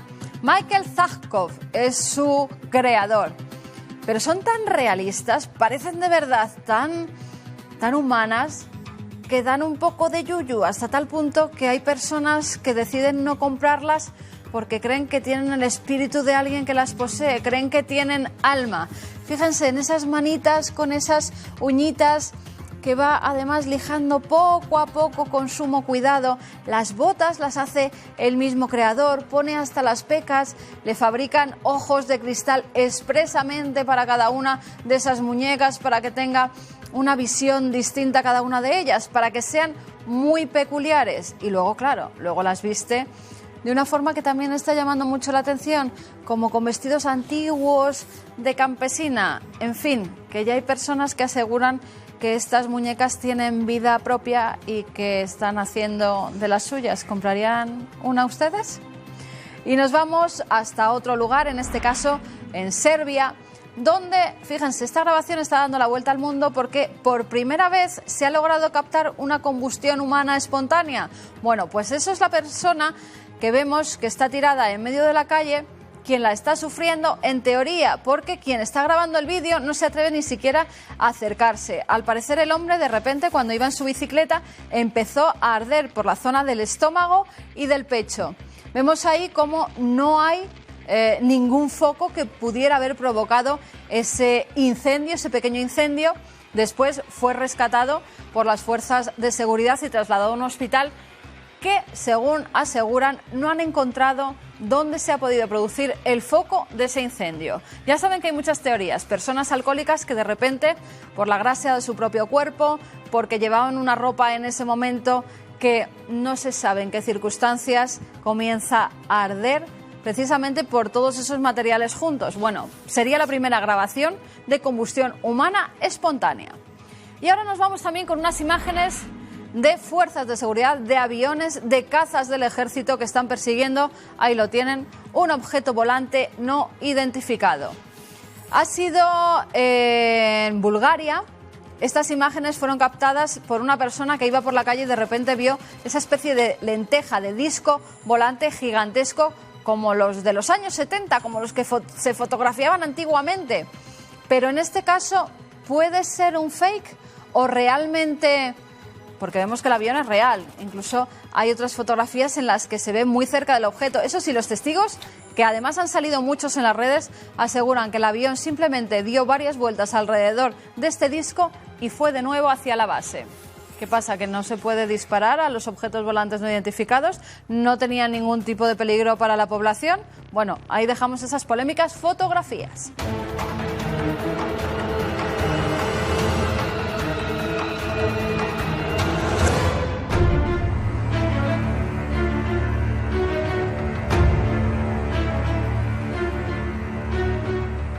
Tres de tres. ¿Significa algo? Hablamos de asesinatos de presidentes en España. Ustedes ya saben, si nos siguen, que Paco Pérez Avellán nos habla del crimen, nos habla de forma siempre didáctica, nos habla sobre quizá cómo poder evitarlo. Siempre es muy crítico, nunca se calla. En cualquier debate, en cualquier cuestión, con los desaparecidos, con los crímenes sin resolver, con tantas historias. Pero ustedes saben que hace unos años, pocos, empezó una investigación que yo creo que ha cambiado su vida también, que fue, recuerden estas imágenes, las de la momia de Prim. Un presidente español, y a raíz del hallazgo, o digamos de la reinvestigación de la momia, con un equipo muy competente, Paco Pérez Avellán, como buen sabueso del periodismo hace 43 años, que lo ejerce, se da cuenta de que hay cosas que fallan. Y empieza a ahondar, y empieza a darse cuenta de un abismo tremendo. Y empieza también al mismo tiempo a tejer la posibilidad de que esos magnicidios muy constantes casi, en cierto fragmento turbulento de la historia política de nuestro país, tienen la marca de algo extraño, parecen producidos por un mismo patrón. Él siguió investigando y tiempo después nos habló de la extraña muerte del anarquista Mateo Morral, que mató 28 personas en el centro de Madrid lanzando una maceta realmente envenenada con una bomba. ¿Cómo murió esta persona?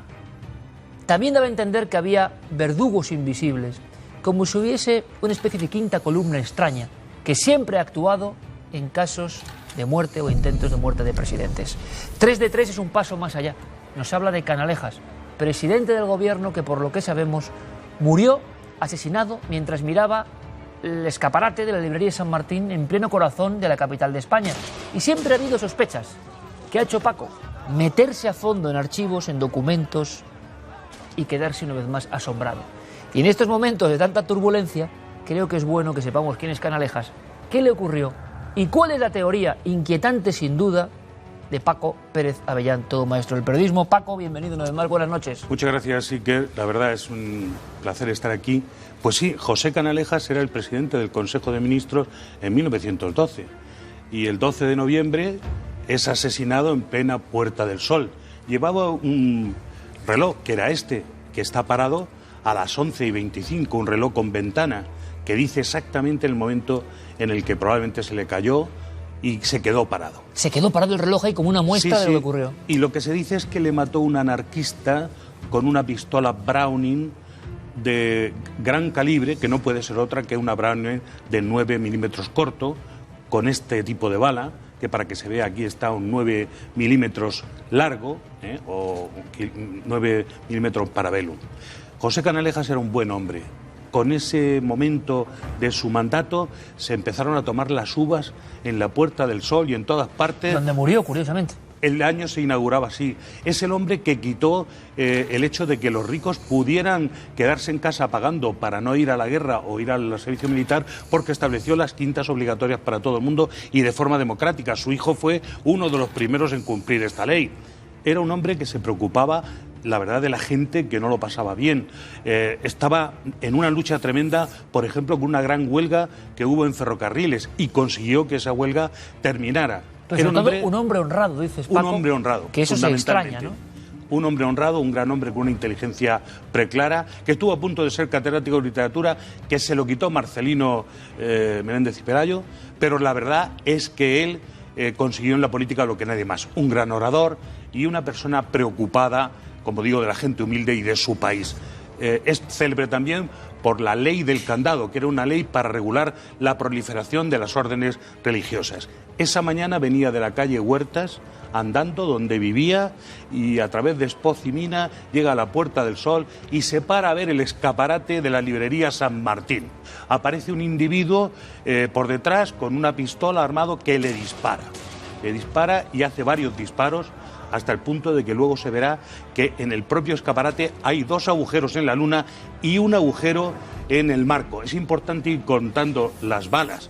Allí hay 3 tiros, un tiro que recibe Canalejas, esto también es importante, por el lado izquierdo, le entra por debajo del lóbulo izquierdo y le sale por el oído derecho. Y la verdad es que hay además otro tiro, o por lo menos tiene una herida Canalejas en el codo derecho, con lo cual, pues bueno, nos encontramos ya con una gran cantidad de balas. Es además el momento en el que el anarquista, supuesto el pistolero seguro, intenta escapar y uno de los viandantes le coge, un tal Víctor Galán, le dispara y le hiere en el brazo.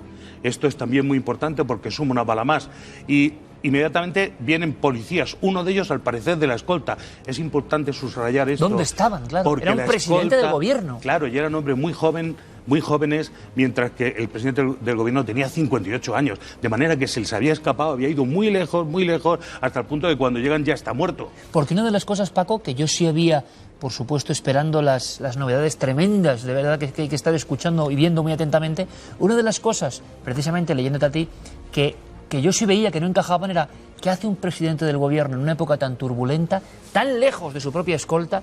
Hoy sería impensable el presidente del gobierno solo en mitad de Madrid, ¿no? Y como en otros magnicidios que hemos expuesto en esta mesa, estaba amenazado. No solo eso, Canalejas la noche anterior, unas horas antes, había estado teniendo pesadillas, sin poder dormir. A las 5 de la mañana ya se había levantado. Lo cuenta su viuda, la duquesa viuda de Canalejas, que era doña Purificación, María Purificación Fernández de Canalejas, quien cuenta todo esto. Y algo muy importante, que Canalejas dice el nombre de su asesino horas antes de que le mate.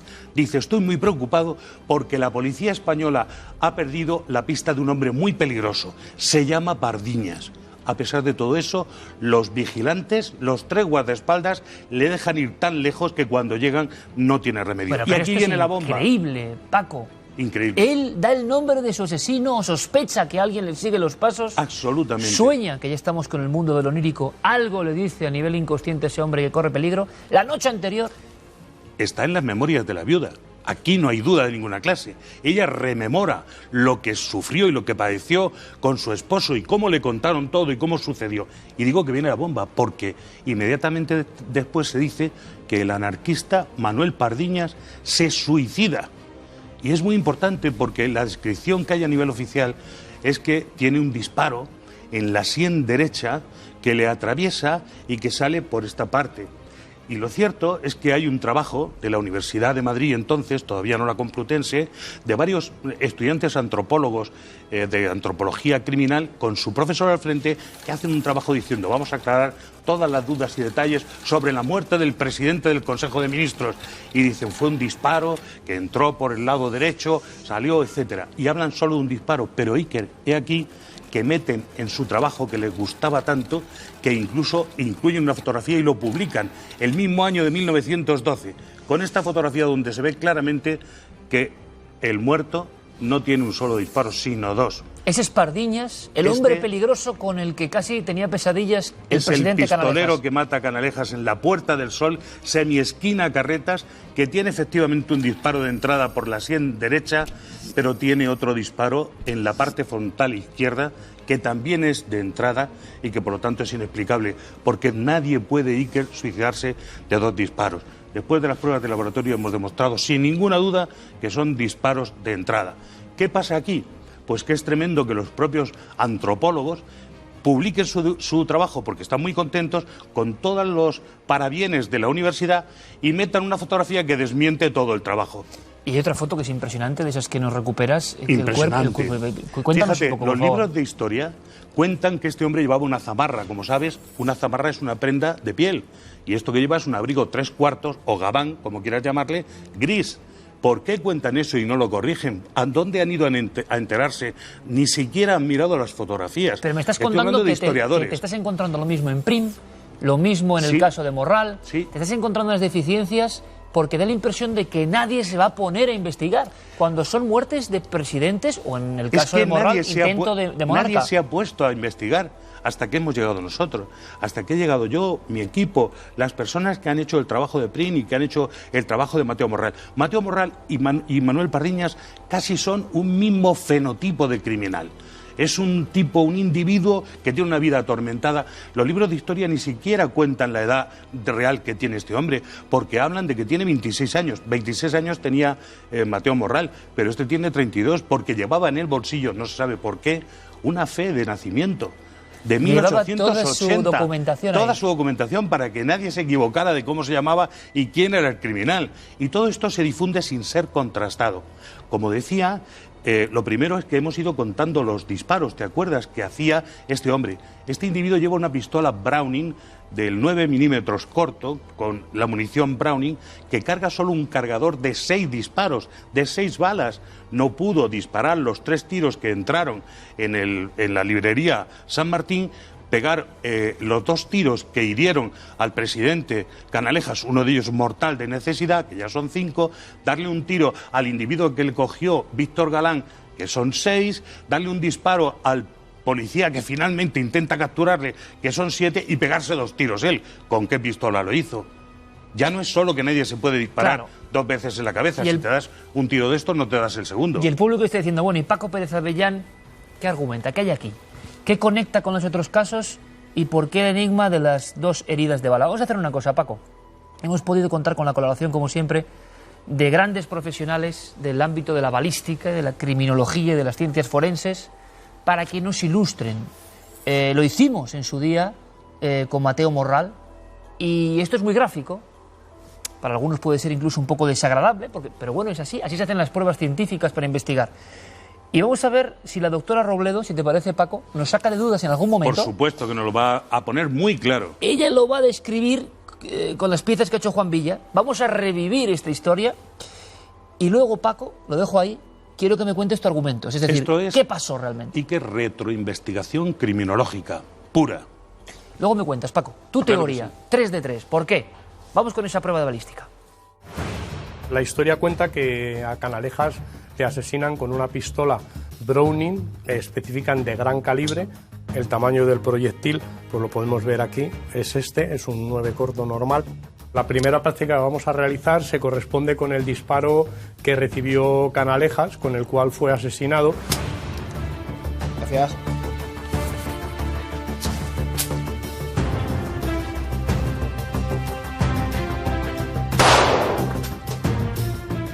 Vemos que debido a la distancia a la que está realizado, los bordes son irregulares, no es un orificio redondo perfectamente, y vemos como alrededor se observan manchas de pólvora, de residuos de disparo, de suciedad, lo que configura el anillo de suciedad, y esto nos indica que es un orificio de entrada.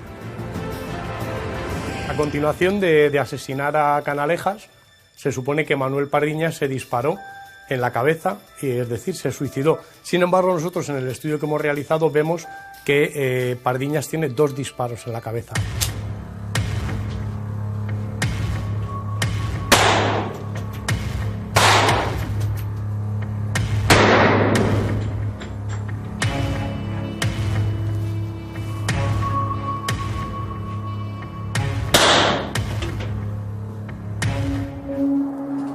Podemos ver alrededor el anillo de suciedad y el collarete erosivo que se producen precisamente por eso, por un disparo a corta distancia, que es un disparo de suicidio, y entonces pues nos encontraríamos con una situación en la que hemos reproducido la muerte de Manuel Pardiñas con 2 disparos en la cabeza, 2 disparos de suicidio, lo cual es prácticamente imposible. Lo que nos han contado es erróneo. La conclusión es que tiene que haber un segundo tirador que de manera muy próxima, prácticamente a cañón tocante, ejecuta a Manuel Pardiñas.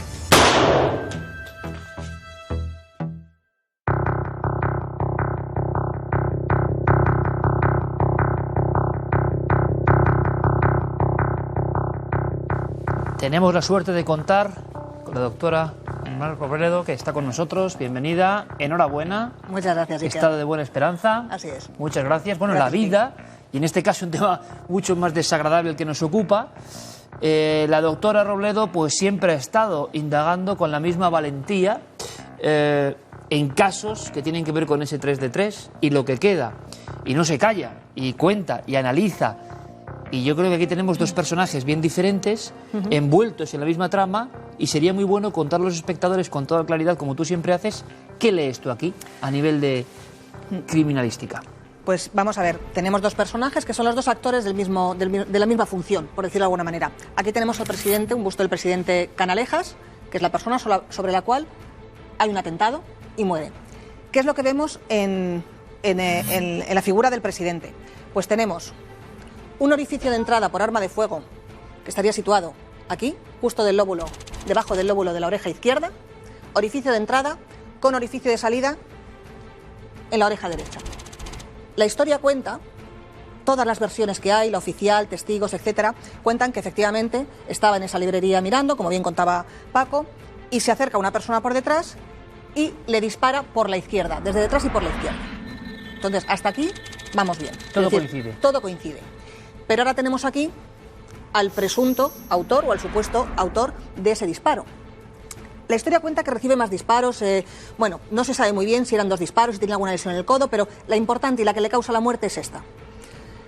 Y tenemos aquí a Pardiñas. Pardiñas es la persona que la historia nos ha contado que fue el autor de la muerte de Canalejas y que posteriormente se suicida. Hay diferentes versiones, se suicida en un portal, se suicida en unos coches, pero él se suicida. Y se suicida disparándose en la sien.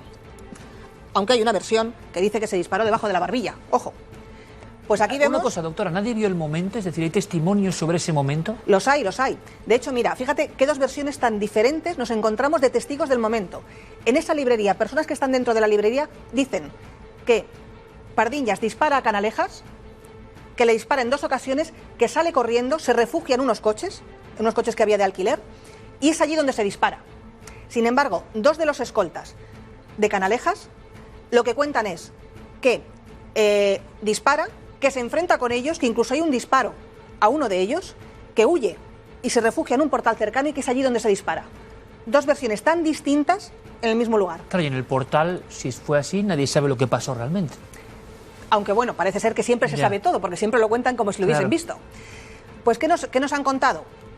Que en este caso Pardiñas se dispara en orificio de entrada, como lo vemos aquí, en el temporal derecho, en la sien derecha, y nos cuentan también que el orificio de salida se encuentra en el parietal izquierdo, que sería por esta zona de aquí. Pero claro, resulta que también hay un informe de la universidad donde dicen esto, pero se ve una fotografía con otro orificio más. Y además en esas fotografías que se le hacen al cuerpo de Pardiñas, se observa en el lado izquierdo de la cara una zona que es compatible a priori con un orificio de salida, como si la trayectoria fuese orificio de entrada y orificio de salida, descendente. ¿Eso qué significaría? Que quien dispara lo hace desde una posición más elevada. Es muy difícil que una persona que se suicida lo haga así, porque se fuerza mucho el brazo. Normalmente suele ser perpendicular, que cuesta más sostener el brazo, o quizás un poco más hacia abajo, con lo cual la trayectoria es ascendente. En la mayoría de las ocasiones la trayectoria es ascendente. Esta se sale de lo normal también y es descendente. Y lo sabe alguien que ha estudiado muchísimos casos. Muchos. Y que hace de lesiones por arma de fuego. Análisis perfecto, doctora. Seguimos. Y luego nos encontramos una lesión aquí, en la frente, en el lado izquierdo, también orificio de entrada, que además es de un calibre distinto, es decir, se ha producido por un arma diferente, con un calibre diferente, y además a una distancia distinta. No tampoco es a la misma distancia. Generalmente los disparos de suicidio suelen ser a cañón tocante. En este caso son un poco diferentes. Pero además lo importante, mira, en este caso sería, si aquí tenemos el orificio de entrada, el orificio de salida, lo normal, dada la estructura del cerebro, suele estar por esta zona de aquí, ¿vale? Bien, pues fuese uno u otro, suponiendo que uno de los dos, se lo hubiese hecho realmente Pardiñas para suicidarse, teniendo en cuenta las estructuras cerebrales que se habrían tocado por el paso de la bala, es imposible que esta misma persona hubiese ejercido el segundo disparo. Por lo tanto, tuvo que haber 2 personas que dispararon, sí o sí, seguro. O sea, tenemos una persona que lo ejecuta con 2 disparos, o con uno si él intentó acabar con su vida, él lo remató. El tercer hombre, o mujer, o lo que fuese, lo remató. Pero fíjate, ahora te voy a hacer contigo la siguiente reflexión. No se sabe si Pardiñas era zurdo o diestro. Si yo soy una persona diestra y disparo por detrás, discúlpame, al presidente, yo como diestra le dispararía así. Pero sin embargo, el presidente tiene el disparo por la izquierda. ¿Esto qué nos sugiere? Que el tirador, la persona que le mata, es zurdo. Claro. Bien. Y sin embargo, los disparos que tiene Pardiñas son de una persona diestra. Así. Y en el caso de habérselo hecho él, es así. Es así.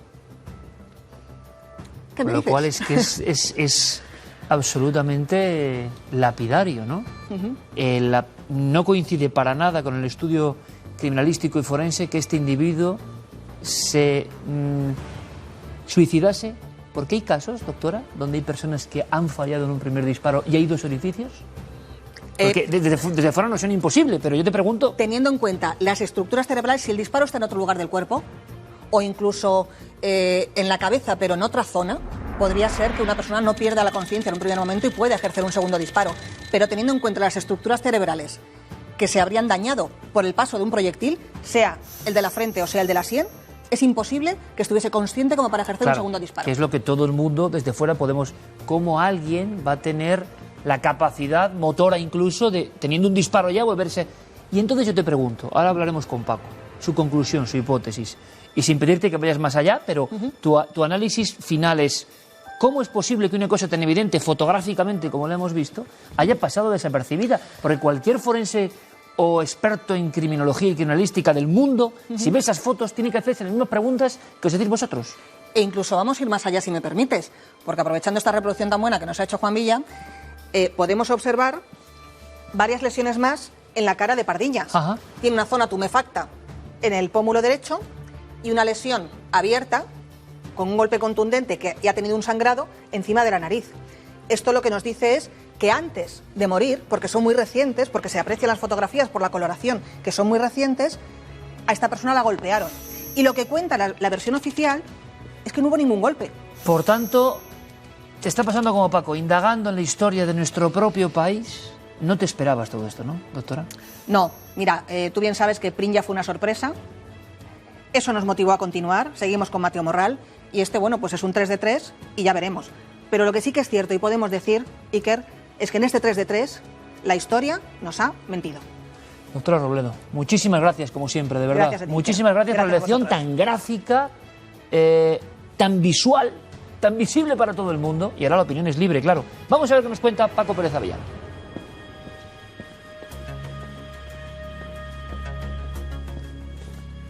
Y llega el momento de la conclusión, de la hipótesis de Paco Pérez Avellán sobre este 3 de 3, y que puede que la suma sea otra, bien diferente, si uno se pone a investigar en los archivos antiguos, si con la tecnología de hoy, el conocimiento forense de hoy, se examina con esa lupa. ¿Por qué no se hizo en su día? ¿Pensaba alguien que nadie iba a investigar o a tener elementos importantes a nivel científico para descubrir ciertas verdades?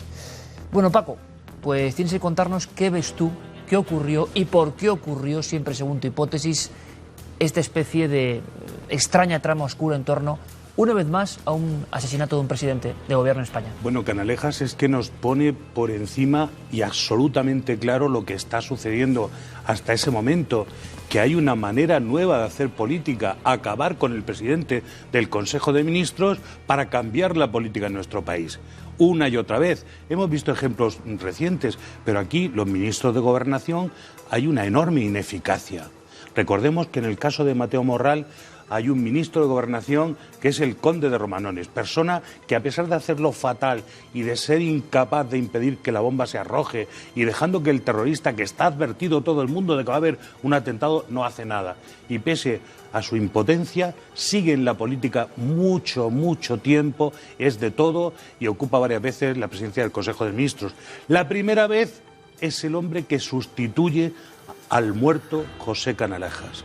Y a partir del momento en el que el conde de Romanones, puede ser casualidad, Iker, adquiere la relevancia de presidente del Consejo de Ministros, toda la investigación se difumina.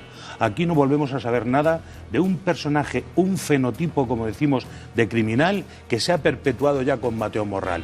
Un individuo que utiliza una pistola Browning, que es un personaje como lobo solitario, que aparece aquí. Serían los lobos solitarios de aquella época. Claro. Le decían anarquista, quedaba todo ya explicado, pero la vida de estos individuos pistoleros era muy extraña. Pero no solo eso, es que en el caso de Mateo Morral se ve que se unía con una serie de gente y estaba con ellos, incluso comía con ellos, y le acompañaron al retiro a amenazar al rey. Y en el caso de Canalejas, cuando Manuel Pardiñas está disparando contra el primer ministro, hay gente a su alrededor y hay testigos que declaran que estaba acompañado y que había estado acompañado poco antes esperando en un bar. Es más, se difunde... Había un tercer hombre que estaba ahí junto al asesino. Y probablemente una mujer.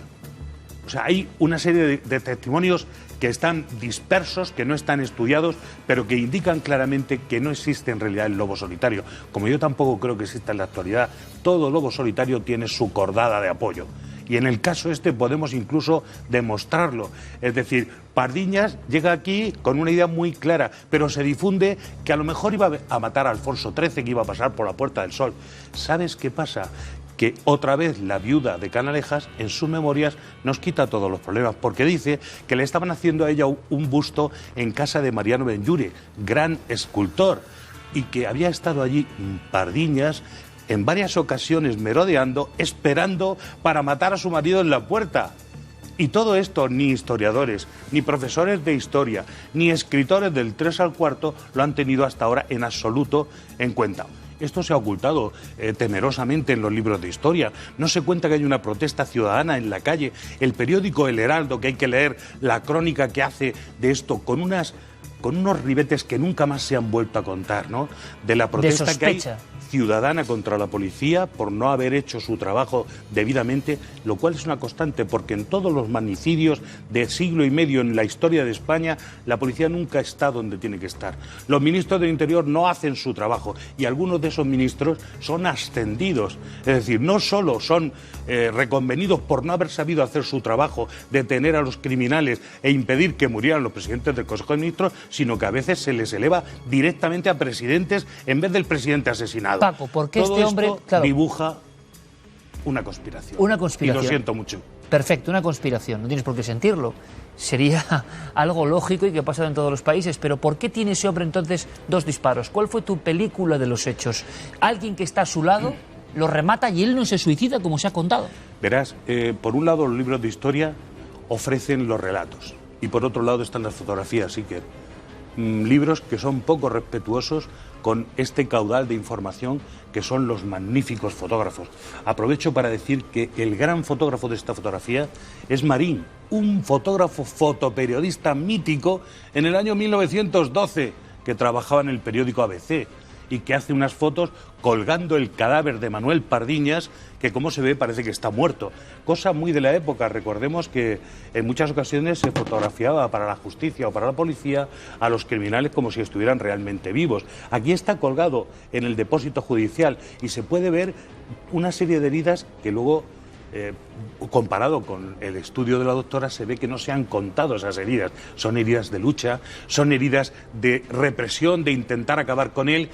Y tú ves 2 disparos en la cabeza, de los que uno de ellos no se menciona en ningún informe médico.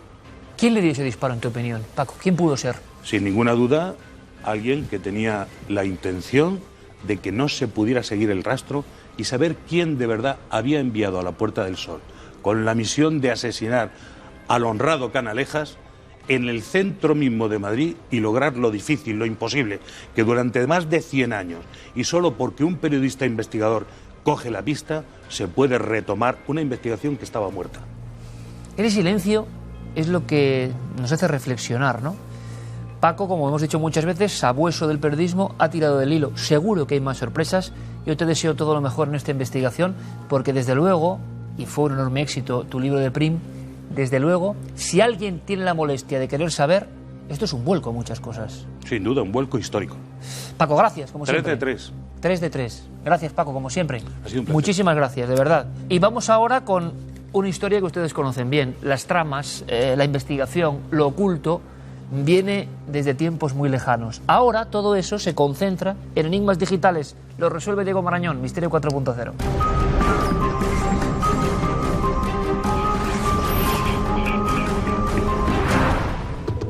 Una imagen polémica, vamos a analizarla. Ha dado la vuelta al mundo. Parece que no viene una solución fácil. Nuestro detective en la red se ha puesto a trabajar, Diego Marañón, desde el búnker. Compañero, buenas noches. Buenas noches, Iker. Pues en efecto recuperamos esta noche esa imagen, la fotografía probablemente más curiosa y más comentada en redes de los últimos tiempos, porque, como nos contó Carmen hace un par de semanas, algo ha aparecido en las nubes. Un gigante, un enorme robot, o por lo menos una sombra imponente que parece haber sido sorprendida, cazada por el pasajero de un avión en mitad de lo que parece un paseo celestial. La traemos de nuevo porque todavía hoy sigue generando comentarios de todo tipo y no hay día, te lo aseguro, en que no nos llegue algún enlace con la noticia. Vamos en primer lugar, si te parece, con lo que sabemos con certeza. La fotografía se tomó en enero a 10.000 metros de altura y su autor es Nick O'Donoghue, un joven de 30 años que viajaba en un vuelo de una compañía de bajo coste que se dirigía desde Australia hacia el aeropuerto de Gatwick, en Londres. Este hombre tuvo tiempo de tomar la imagen ante el asombro y los comentarios de varios pasajeros, y hay que señalar que no fue algo momentáneo, porque la supuesta figura pudo ser contemplada durante al menos 2 largos minutos. A partir de ahí, poco más se sabe. Es cierto que las nubes, han sido tradicionalmente una materia prima excelente para las pareidolias, para ilusiones ópticas. Recordemos, sin ir más lejos, la ciudad flotante que apareció en el cielo de China no hace mucho. Pero es que en este caso el asunto va un poco más allá, porque la figura proyecta incluso una sombra, como si efectivamente hubiese algo físico. Lógicamente, además de sorprender a propios y extraños, la imagen se ha hecho viral. Y ahora la gran pregunta, ¿qué demonios es eso? Pues bien, yo no sé desde luego cuál es la explicación oficial. Si descartamos el montaje fotográfico, porque es verdad que si nos fijamos hay un par de puntos de la sombra que no coinciden del todo, y ahí lo ves con más detalle, podemos pensar en una teoría alternativa.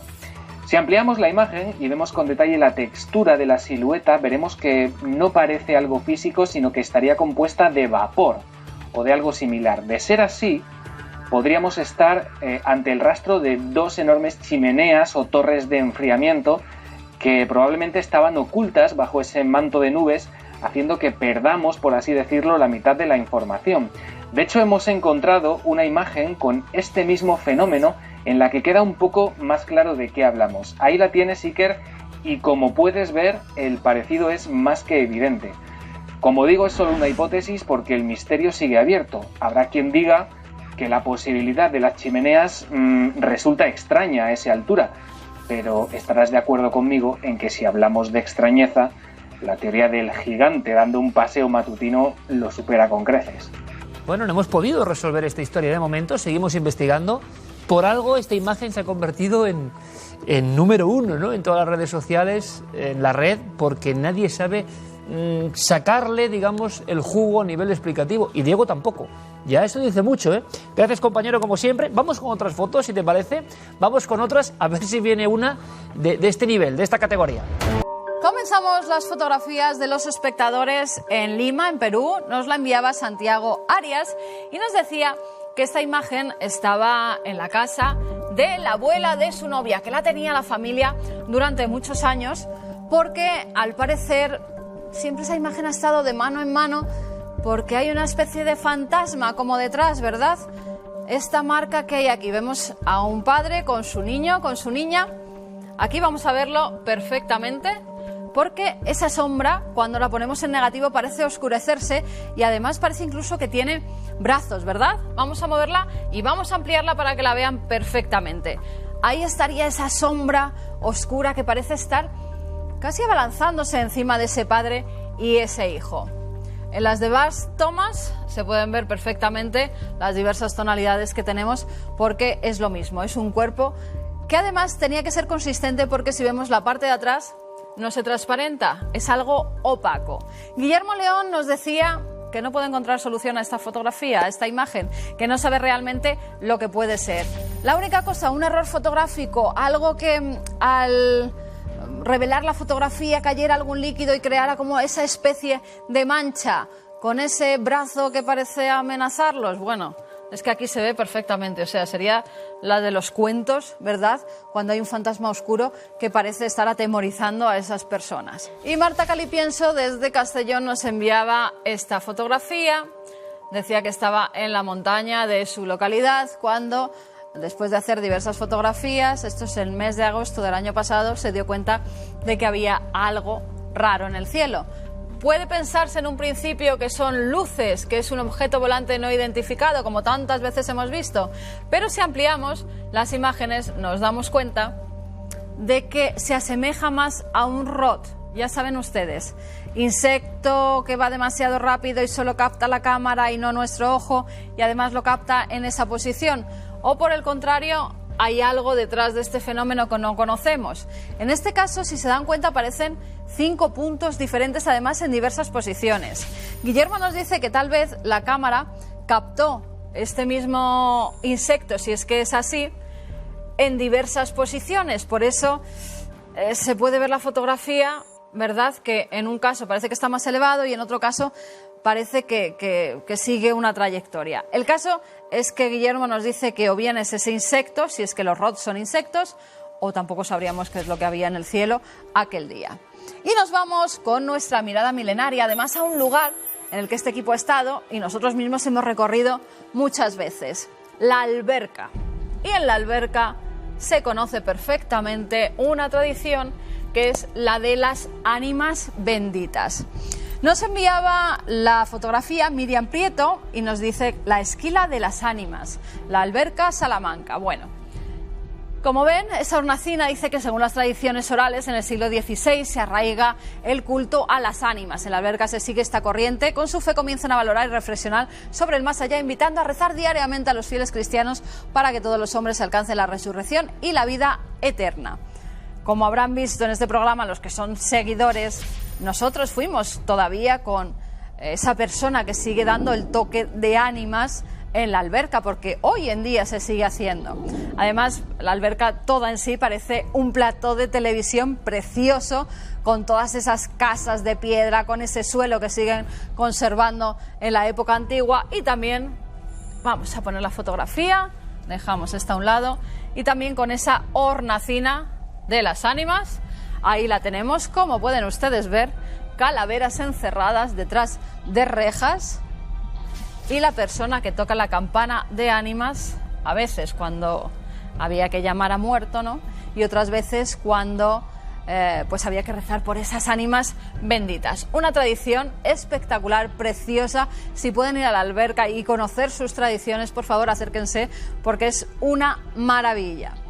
Si viajan a lugares fantásticos, si conocen leyendas como la de las ánimas, si quieren que salgan sus fotografías porque hay una tradición en su pueblo, en su localidad, y si además tienen fotografías donde sale algo extraño y no saben qué es, envíenoslas. 2 vías de contacto a través del correo electrónico cuartomilenio@4.com y nuestro apartado de correos 18.189 con el código postal de Madrid 28080. En las redes sociales, ya saben, tienen que seguirnos en Nave del Misterio.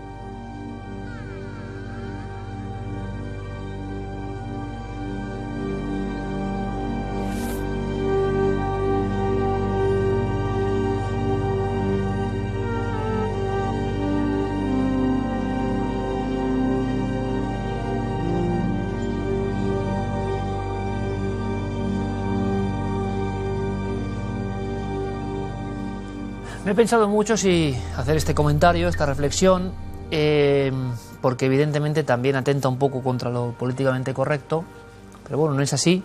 Y además que pasé una noche muy mala, pasé una noche terrible, no pude apenas pegar ojo. Imagino que a ustedes les ha pasado en alguna ocasión, algo que les impresiona, les impacta, y si encima llega por la noche, luego conciliar el sueño es complicado, ¿verdad? Seguro que lo saben bien. Hace una semana y pico, una noticia además, en un lugar por donde he pasado muchas veces. Curiosamente el nombre de la calle de la Libertad en Vitoria, y el espanto de comprobar cómo pasan algunas cosas inconcebibles, excepto en la mente del monstruo, claro.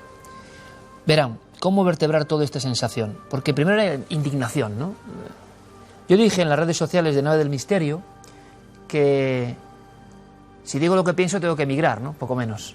Porque estamos en una sociedad donde es difícil no opinar lo que piensa la mayoría o lo que impone una mayoría o minoría. Pero cómo nos olvidamos de todo, es increíble, ¿eh? Claro, es el ser humano, tenemos que seguir adelante, nos olvidamos hasta de lo más horrible. Un sujeto, que no sé cómo determinar, cómo llamar, que intenta abusar de una niña y luego la tira por la ventana.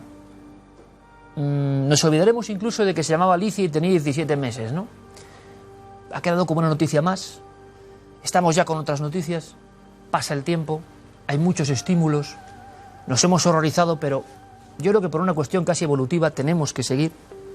Pero yo creo que sería injusto, sería un mal homenaje a esa niña, ¿no? Que uno a veces se replantea todo lo que piensa, en todo lo que cree, cuando pasan cosas así. Luego es muy curioso que te vienen muchas personas, no, pero también en no sé qué parte... Bueno, a mí me da igual. Cuando matan a un niño, sea el sitio que sea quien sea, me produce una herida enorme como a todos ustedes. Porque no hay nada que nos haga saltar como con un resorte muy antiguo que la muerte de un niño.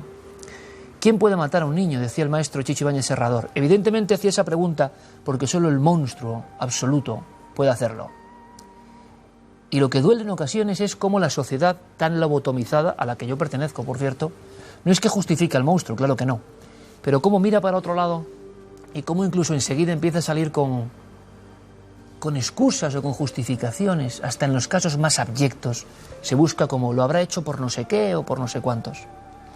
Cuando lo que no queremos es ver el mal y la maldad, parece que está mal visto, que no es políticamente correcto. Siempre alguien tiene una justificación en este mundo tan científico y tan aséptico para hacer lo que hace, o algún problema mental.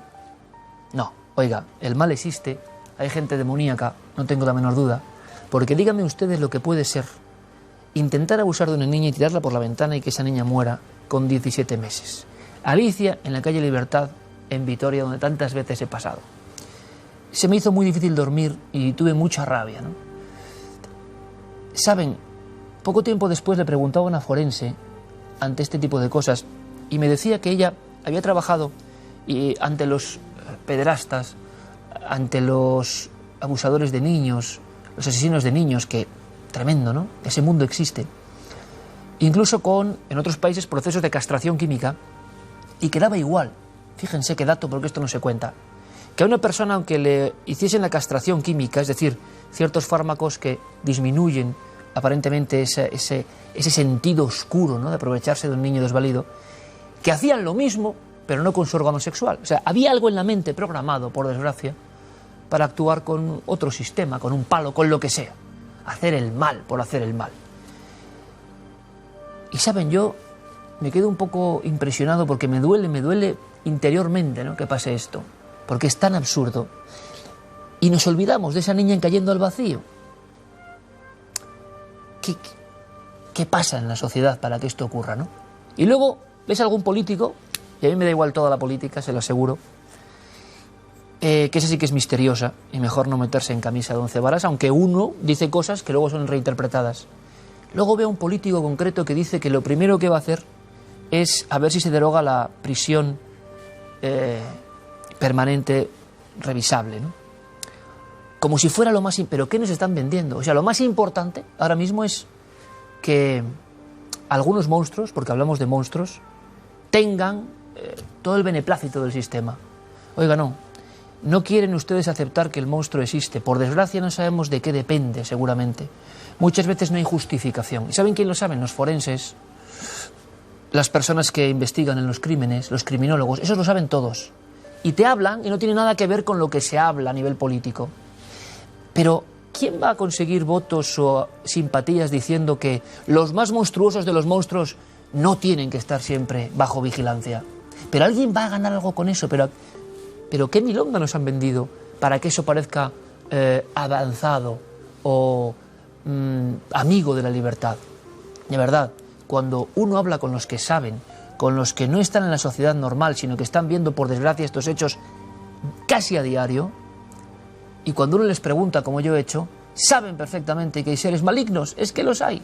Qué mal queda, ¿verdad? No, hombre, la redención, la oportunidad, la gente se manifiesta, oportunidad. Digo, para el que ha quemado en una pira a sus 2 hijos, oportunidad. Para el que ha tirado por la ventana a una niña de 17 meses, oportunidad. Para el que ha cogido a su madre, a su niña de 15 meses y con una piedra ha reventado la cabeza, oportunidad. Y sobre todo lo que yo me pregunto es, ¿quién quiere hacer amigos, entre comillas, hablando de lo primero que hay que hacer es las leyes que, no sé, presionan tanto a estos pobres presos, hay que relajarlas? Y que la sociedad lo crea, y que enseguida nos olvidemos. Es tremendo, hay que tener presente al monstruo para conocerlo y saber que existe, evidentemente. Yo creo que la sociedad, en mi opinión, tiene que ser inflexible. Es una falta de empatía que no acabo de entender muy bien con la víctima. Pero créanme, lo he detectado en muchas ocasiones a lo largo de mi vida. Es como si de la víctima nos olvidásemos rapidísimamente. La víctima del terrorismo, la víctima de un acontecimiento tremendo, la víctima de una violación. Es que pasa a no existir. Y de pronto, al poco tiempo, surgen voces que te piden derechos y libertades, y no seamos fascistas del pensamiento para esta casi pobre gente, ¿no? Pobre gente que ha hecho lo que ha hecho. La falta de empatía con el fenómeno vital. Yo es que no sé ni cómo vertebrar todo esto. Esa indignación enseguida se pasa. A veces uno no sabe si el propio sistema nos obliga a ser desafectivos, si todo está programado para que los lazos del amor más auténtico no progresen. Enseguida te olvidas de la noticia, pasas a otra cosa, y de esta niña les digo yo que no se va a volver a hablar seguramente en la televisión. Pero tenía 17 meses, todo el derecho a vivir. Se llamaba Alicia y la tiraron por la ventana. Cuando alguien me viene diciendo que lo primero que hay que hacer es ser más laxos con los monstruos que con alevosía, probado, han hecho esto con niños, yo les digo que me da igual quedarme en el lado de los cavernarios o donde sea, o no ser muy moderno. Yo creo que hay gente, hay individuos, por desgracia, con los que no se puede vivir. No se puede ni se debe vivir. Pero ¿cómo nos han comido el cerebro para pensar que lo interesante, vanguardista, moderno y progresía es eso, que sí que se puede? ¿De quién se hace un amigo con estas proclamas? ¿Por qué? Yo no lo entiendo. Si me ayudan a entenderlo, se lo agradeceré muchísimo. Hasta dentro de 7 días, amigos.